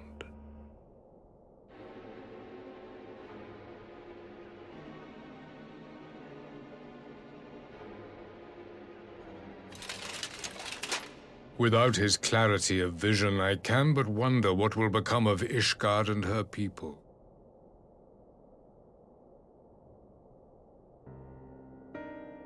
There was a time when Garlemald, too, lacked a leader of conviction. Weak and unable to wield magic, we were at the mercy of the strong, from whom we sought refuge in the bitter cold of the north.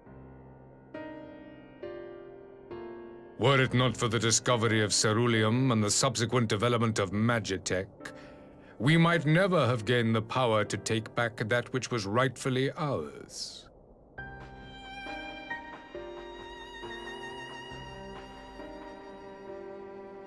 You speak as if your people were the first to have been driven from their homes. Limsa Lominsa was built by wayward souls in search of a place to call their own. On the shores of Vilbrand we found it, and from those humble beginnings did we grow and flourish. And all without robbing our neighbors of their liberty.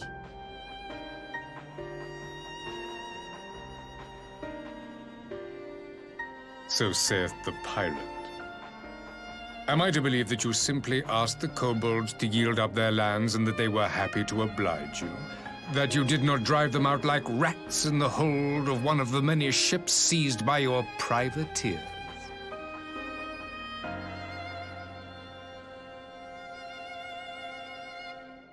I will concede that after centuries of exile, reclamation may be mistaken for invasion. Nevertheless, it is not. And those who till stolen soil have no right to object when cast out in turn.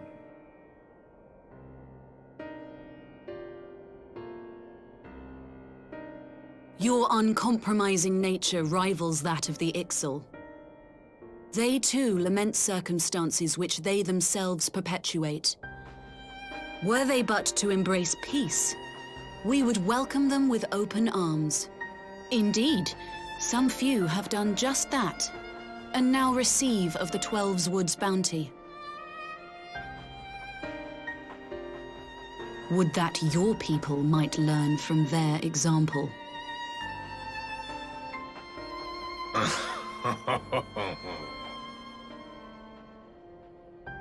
You dare compare us to the Birdmen? You who thought to invoke the 12 and threaten all of creation?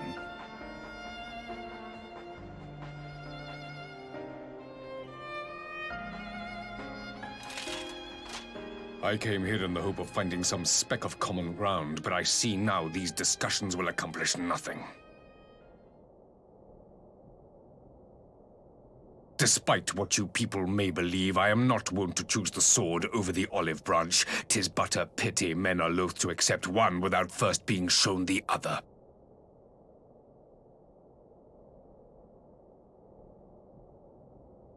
Wait, I beg you. This meeting was supposed to be a chance to find a way forward together, not to bemoan the missteps which brought us here. Please. If you truly consider violence a last resort, there must be a way we can come to an agreement.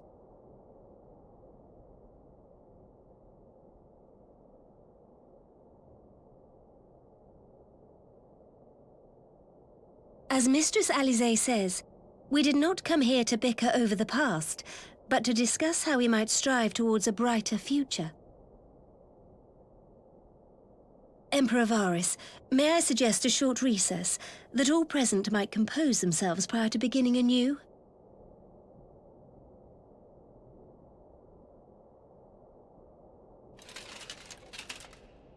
Very well.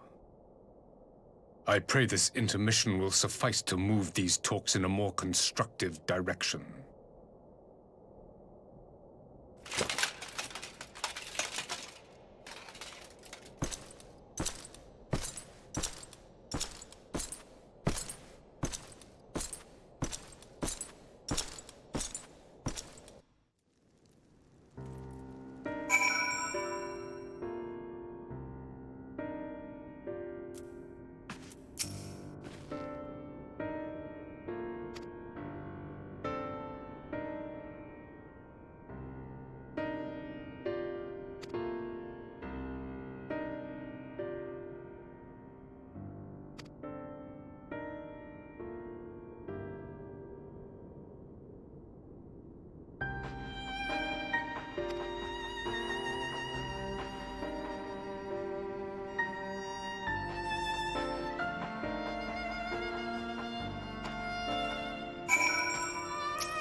Now then, who would have the floor? Before we resume, I wish to offer you an apology. After you graciously accepted our invitation to discuss an armistice, we have done naught but rebuke you at every opportunity. I believe I speak for all of us when I say we are deeply sorry for our discourtesy.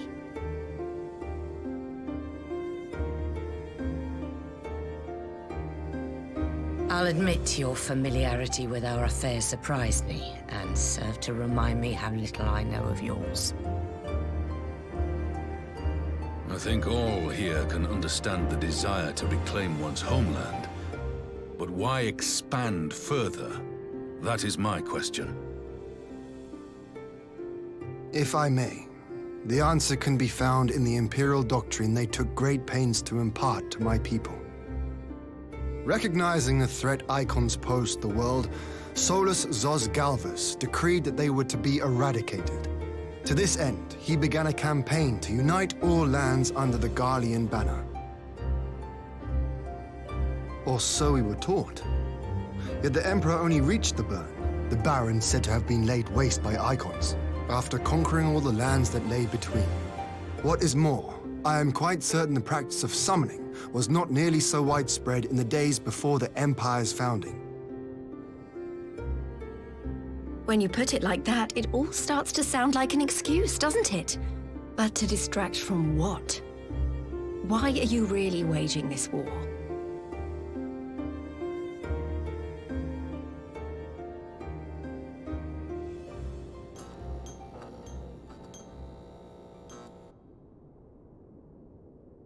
Finally, you ask the right question.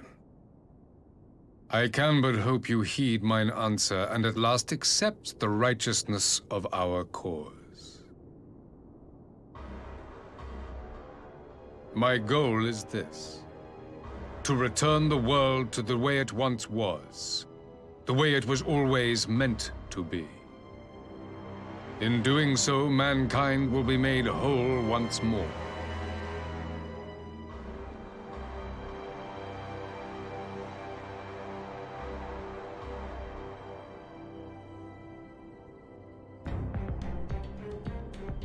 No longer will we suffer from the dissension born of our differences. There will be but one race, a perfect race, as we were when time began. What in Rhalgr's name are you talking about? I am talking about the origins of the star, of the source and its 13 reflections. At the instant of the great sundering, 'twas not only the world that was shattered, but mankind itself. Thus were we divided into myriad races, each with its own unique imperfections. That is why man looks upon his neighbor and feels fear and hatred, why he wages war, why he kills his brother. You all in your own way have proven as much today. The peace you seek is but a fleeting solution to a fundamental problem. One which calls for more drastic measures. To bring about everlasting peace, our worlds must be rejoined.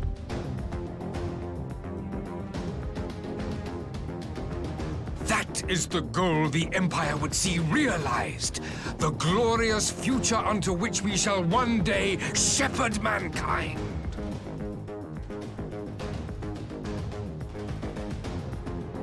A rejoining of worlds.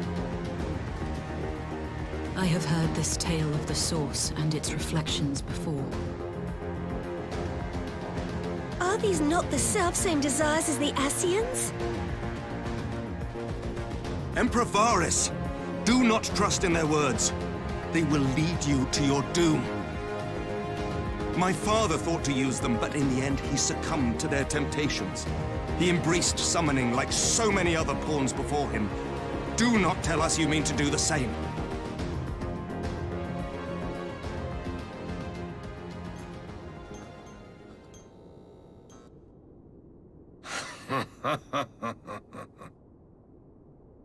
To be a pawn, free from the burden of choice, would be a blessing.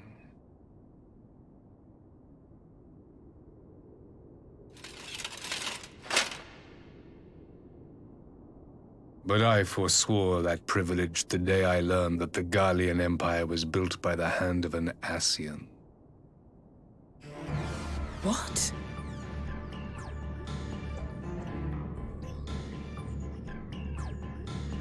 Yes. My grandsire, the former emperor, is of their number. And who better to build an empire capable of bringing about the calamitous change we desire? Would you condemn me for this alliance? For bowing to the will of these shadowy masters, when the prize is true and lasting peace?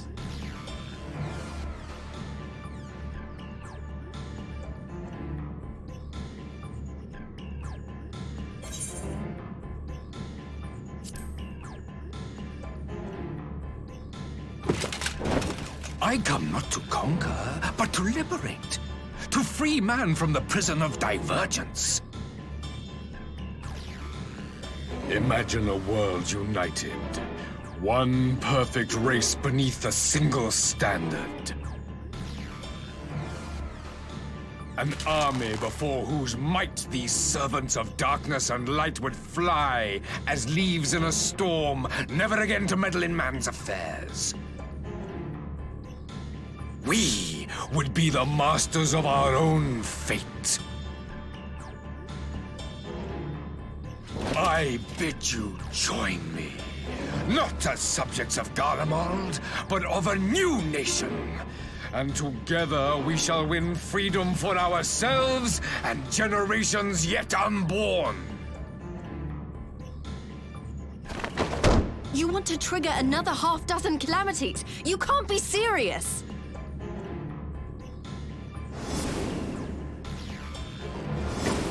Have you forgotten how many died? There will be no one left! Do you truly imagine we would aid you in your bloodletting? It is unthinkable, unconscionable.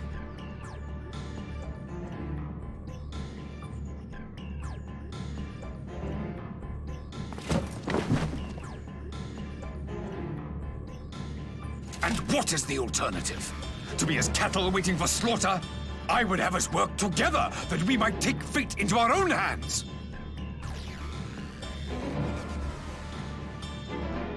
Into your hands, perhaps.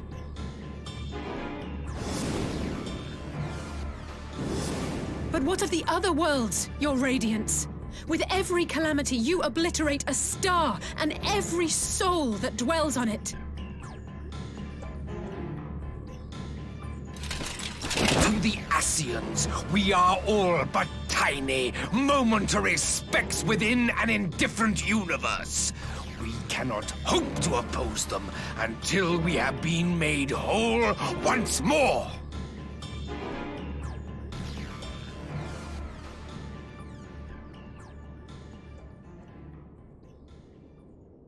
Are these truly the words of Garlemald's ruler? The flaws and foibles which you so abhor are what make us who we are. Every nation, even yours, Emperor Varys, is made whole through the combination of these imperfections, the strengths of one compensating for the weaknesses of another. While it is true that man succumbs all too often to anger and avarice, he may yet overcome his baser instincts through the forming of bonds with others, fostering community and cooperation. That the protector of an empire should not only reject these fundamental truths, but seek to change them at so dear a cost to life is indefensible. Such a man is not fit to govern.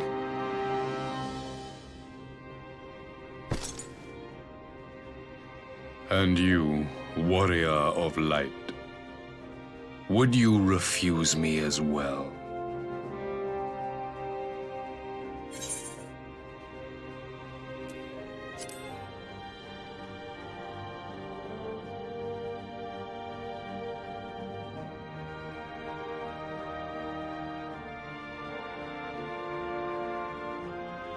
It would seem the Alliance is of one mind on this matter.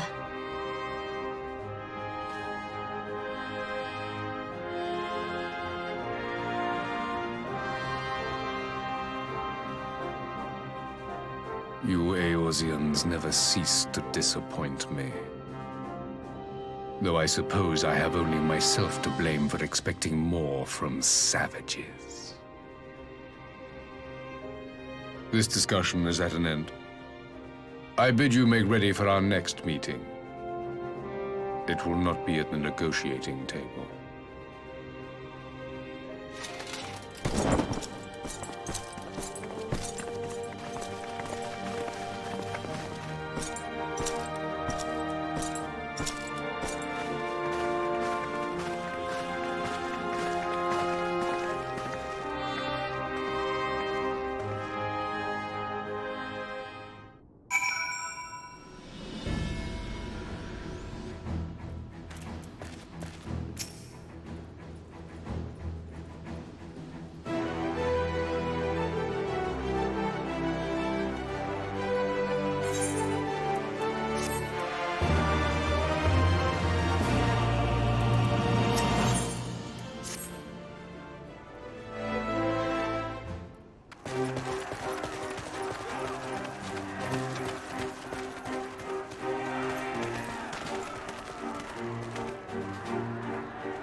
I'm not sure what I was expecting from our meeting with the Emperor, but it wasn't that.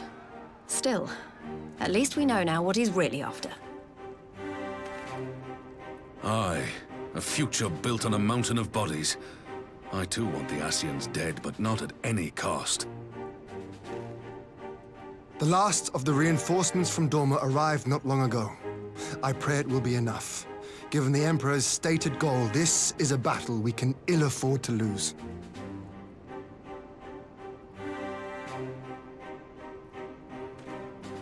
If the Garleans come in force, we may not have much say in the matter, even with our combined strength.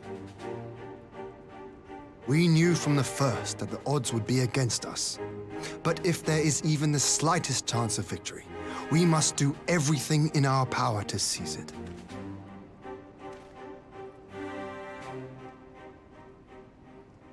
We must seize it, full stop. Here!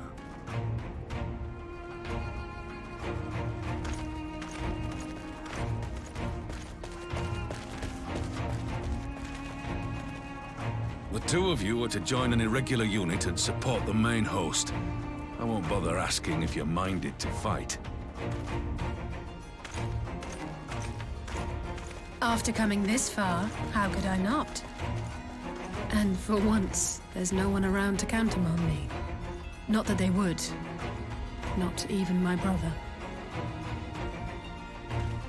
But we all know who really make the difference. Ready to frighten some Garleans?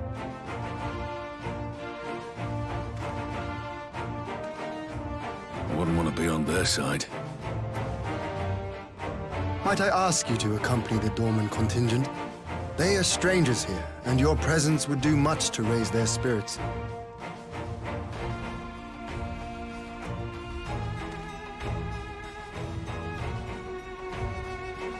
We would be honored. When our people stride out with you in their midst, I dare say the Eorzeans will feel an ilm taller themselves. High spirits have a way of spreading. What I wouldn't give to join you. But my duties as field commander will not allow it. I leave the front lines in your capable hands.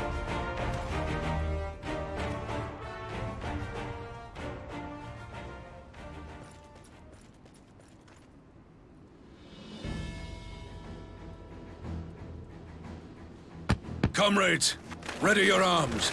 The hour of battle has come. May the crystal guide us to victory!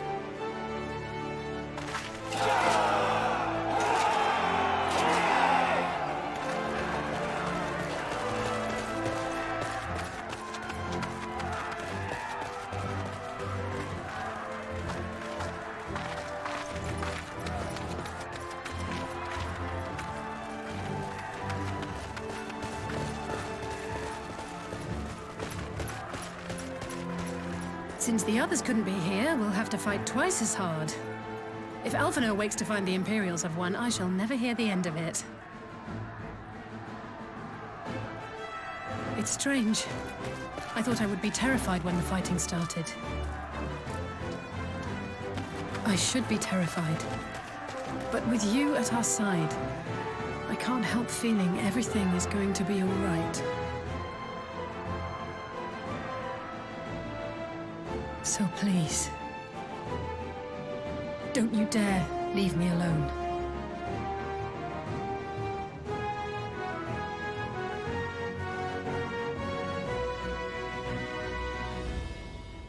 No matter what happens, we have to survive together.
Leave this to me.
You underestimate me!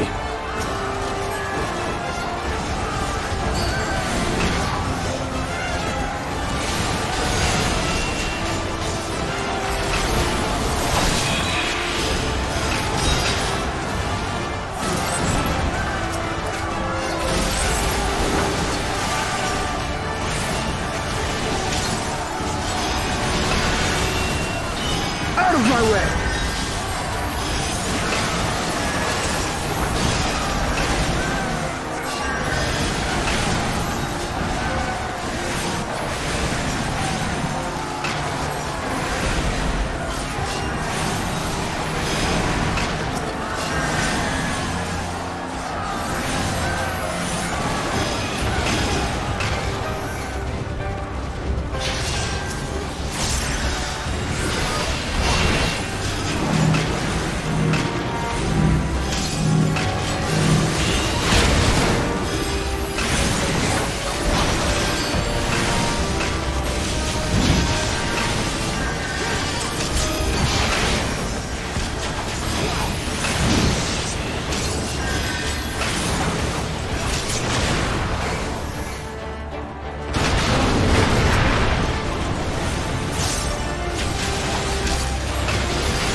There you are, and none the worse for wear. Indeed. I had hoped we might do more to help, but there seems to be no one left to fight. A tactical withdrawal, perhaps? We should give chase. Finish them off while we have the chance. Imagine the other surprise when they wake to find the war already won.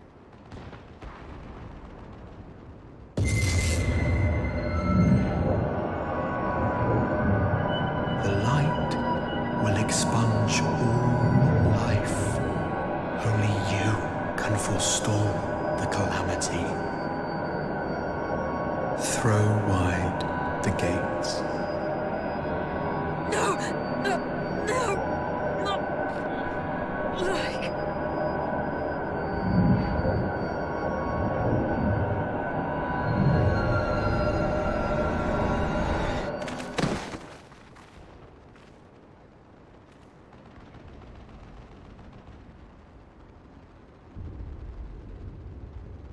Oh no. Don't tell me. Are you all right?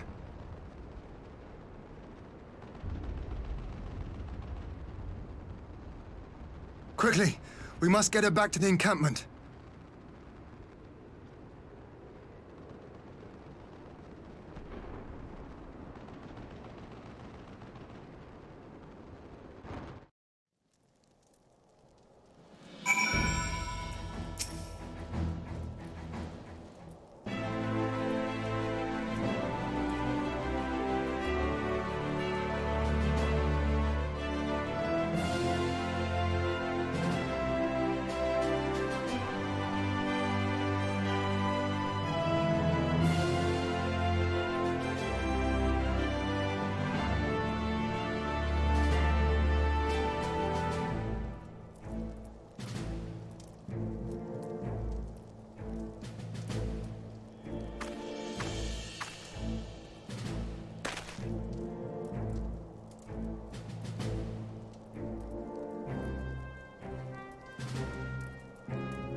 There have been several skirmishes along the border, but as yet neither side has delivered a decisive blow. We had long assumed that the Garleans would overwhelm us in a straight fight, but we seem to be gaining ground, albeit slowly. As to why that might be, the most likely explanation is that they have yet to commit all their forces. Still, we're winning, and our latest intelligence suggests the Emperor has retreated back to Garlemald. In light of this, we're considering launching an offensive with the aim of pushing the front line forward and giving ourselves some room to breathe.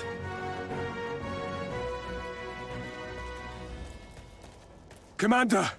The Imperials! They've broken through our defenses to the east! What?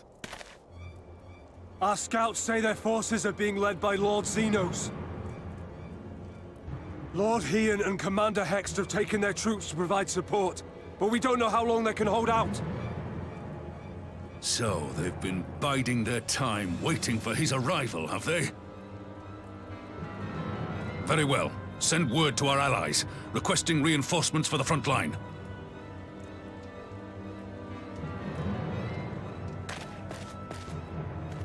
Should the worst come to the worst, I may need to enter the fray myself. But what of you? Do you still have the strength to fight?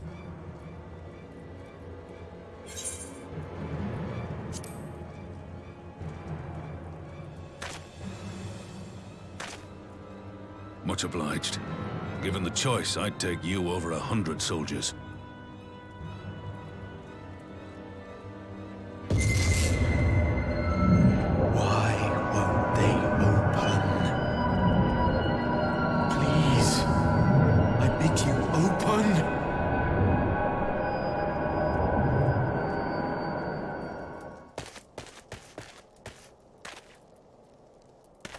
What's wrong? Is it the voice again? Are you sure you're in a fit state to do this?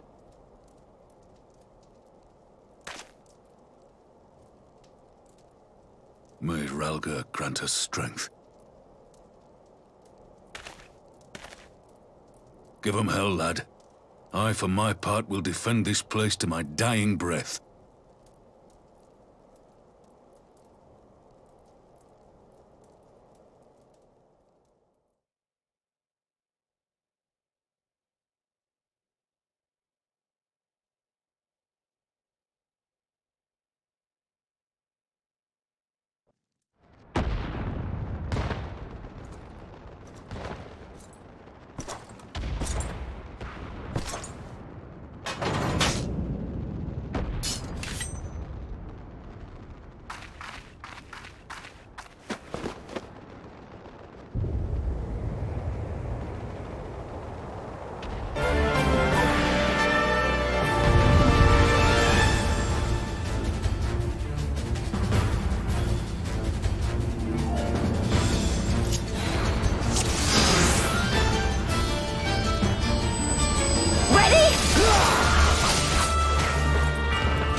shinobi's power.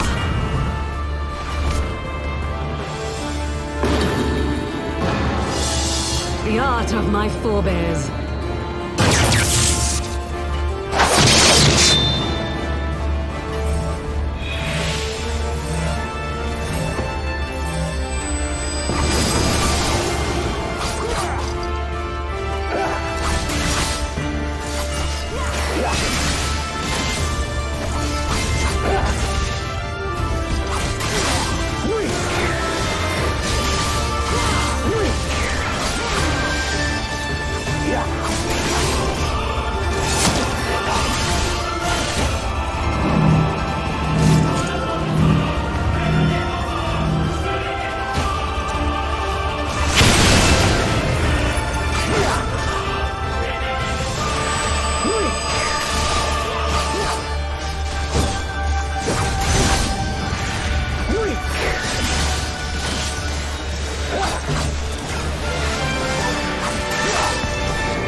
Magic?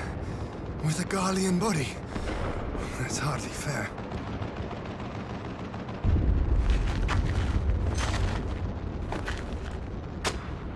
Still, he must be stopped, no matter the cost.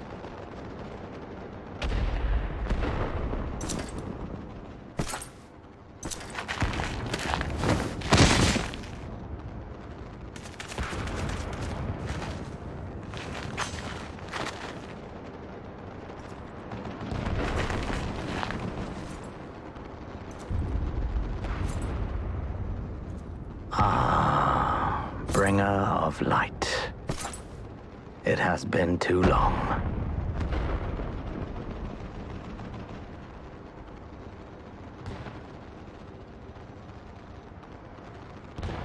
No words to mark our reunion? So be it. Equilibrium must be restored, and only your death will redress the balance.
Your mother chose her champion well. Yet, for all your strength, you will still fail.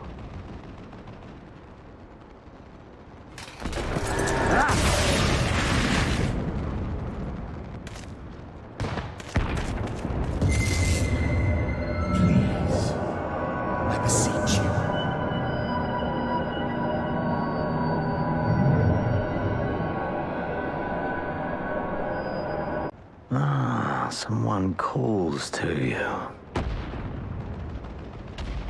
Too late, alas.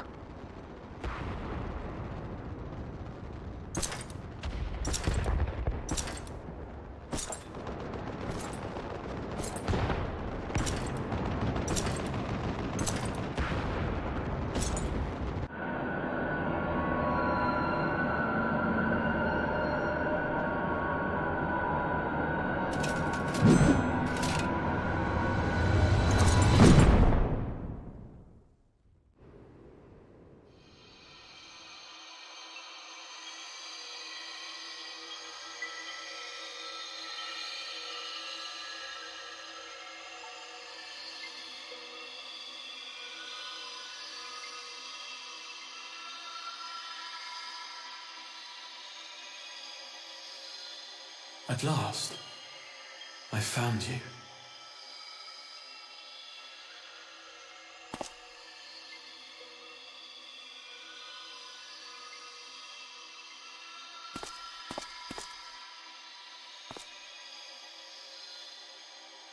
Please, there's no cause for alarm.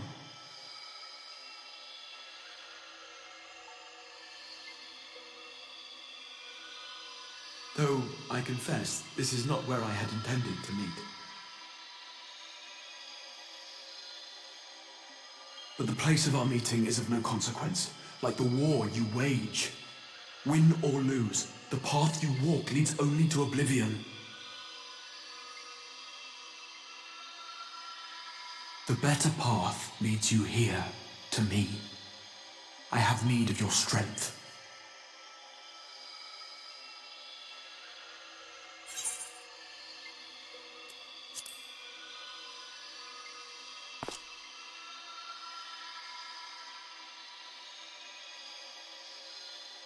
The battle is over, the danger past, but your work is not yet done.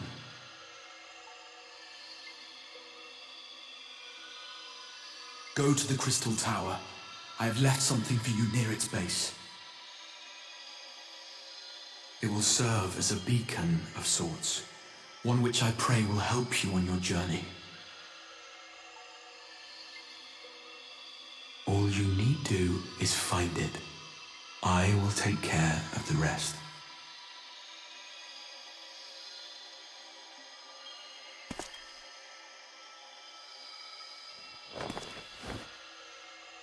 Soon, we will throw wide the gates. And the path to the first will be yours to walk at last.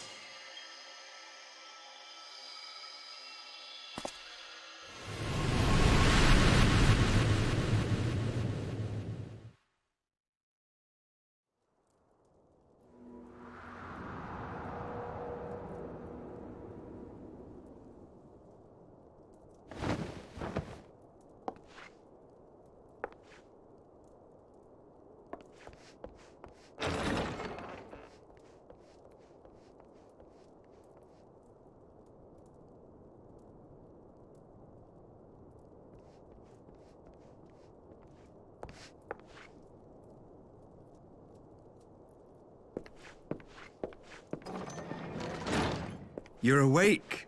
Thank heavens.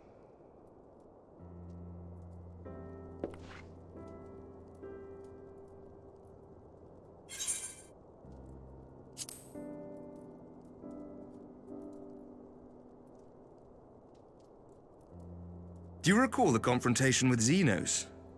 You were the first to come to the aid of Mistress Lys and the others on the front line. In the midst of your duel, it is said you faltered, and that the Crown Prince seized the opportunity to deliver a mortal blow. Yet before his blade could find its mark, he was distracted by the arrival of a second adversary who bore you away from the battlefield and into the hands of our chirurgeons.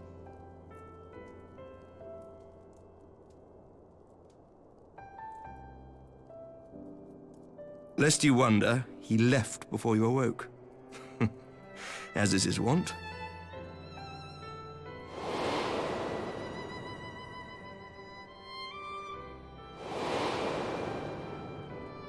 Ascian never was one for emotional farewells.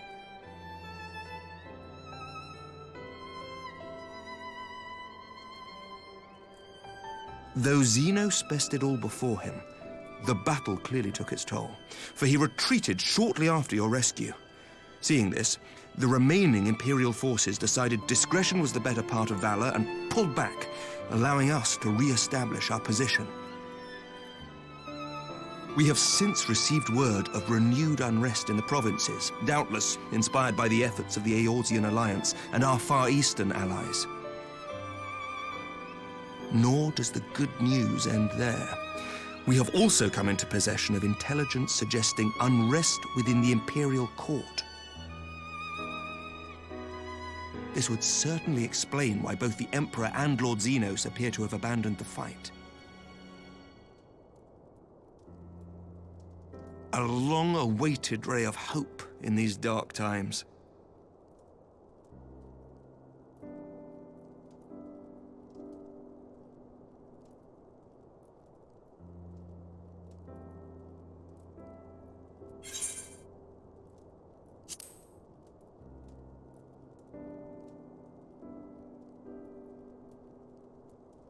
Yet to awake, I'm afraid.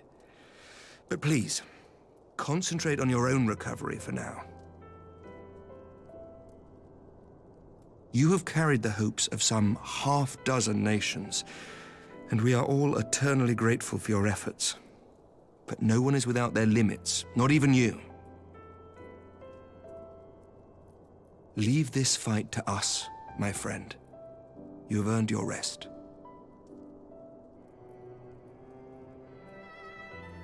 But before I forget, I was asked to deliver a message as soon as you awoke. A reminder that you are not alone, though many of your allies have fallen. When you are well and rested, you are to return home, where friends will be waiting for you.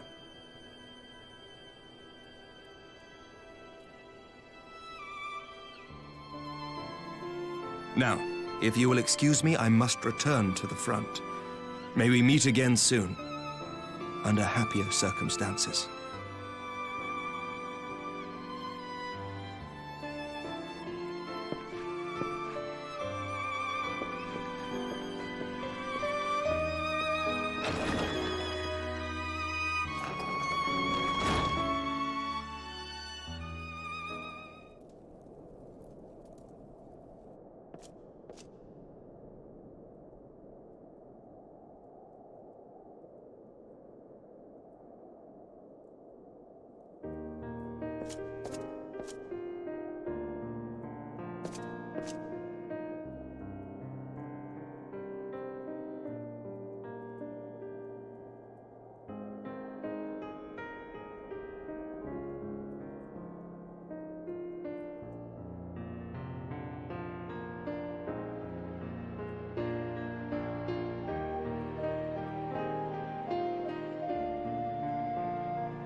than 12! I don't believe it!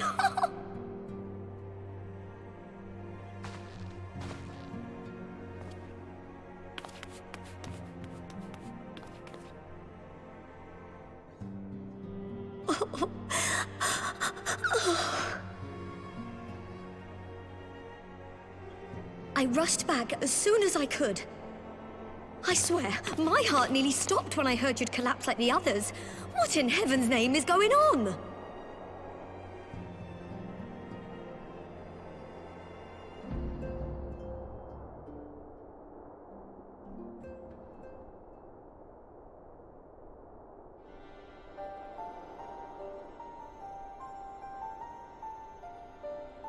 Win or lose, the path you walk leads only to oblivion. Oh, well, that's helpful. And what else did he say? The better path leads to him?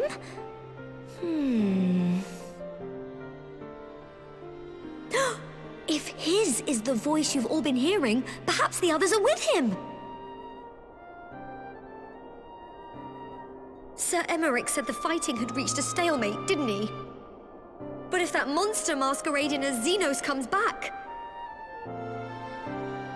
Thancred, Yestola, Urianger, Alphano, Alize... You're going to need all of them on your side to defeat him. And I forbid you from going to face him on your own, do you hear me?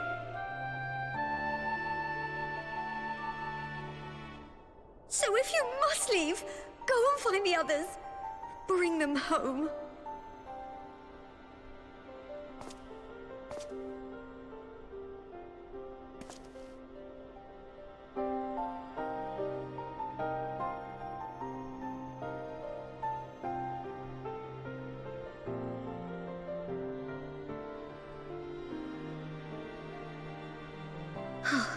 As for where to start, you said the stranger had left a beacon for you at the Crystal Tower, right? But how are you to find it, now that the tower has been sealed shut?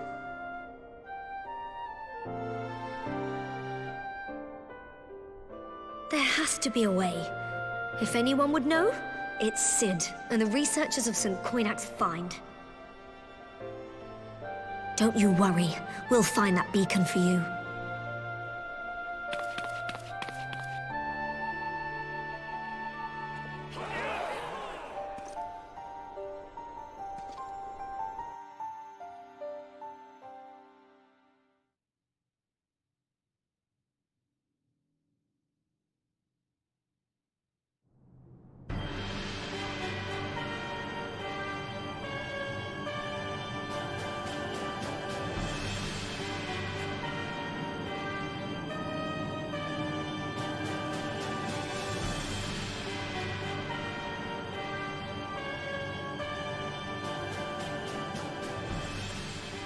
I pray you have good reason for abandoning the front. How could I remain there while the rumor that my son is possessed by a demon spreads like a sickness here at home? I will not be made to fight for the throne a second time. But what of you? Did you not tell me you would destroy Eorzea's champion with the ease that one might swat a fly?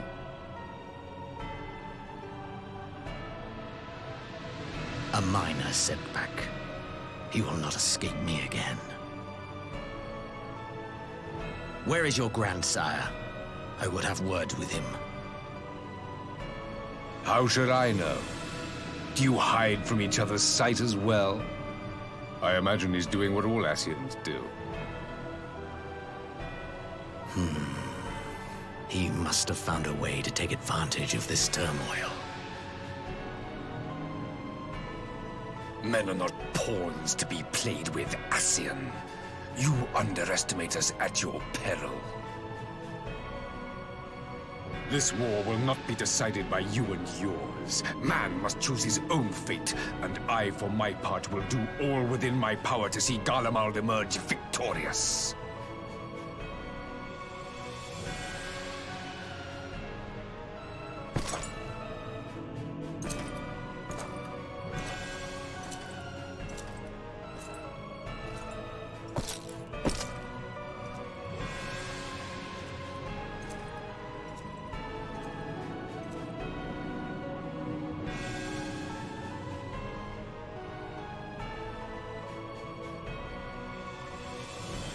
Pray forgive the intrusion, Your Radiance, but the requested preparations are now complete. We stand ready to begin production of Black Rose upon your order.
My enemy. My friend. Had I been but a step faster.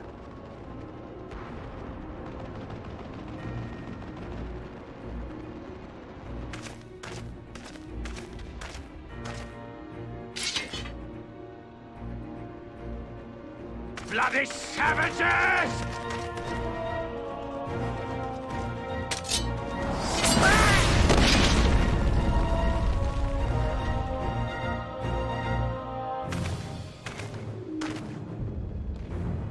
A pity your hunt leads you elsewhere. Not that I am surprised. May you find joy in it. Grow stronger, more savage, and savor every triumph.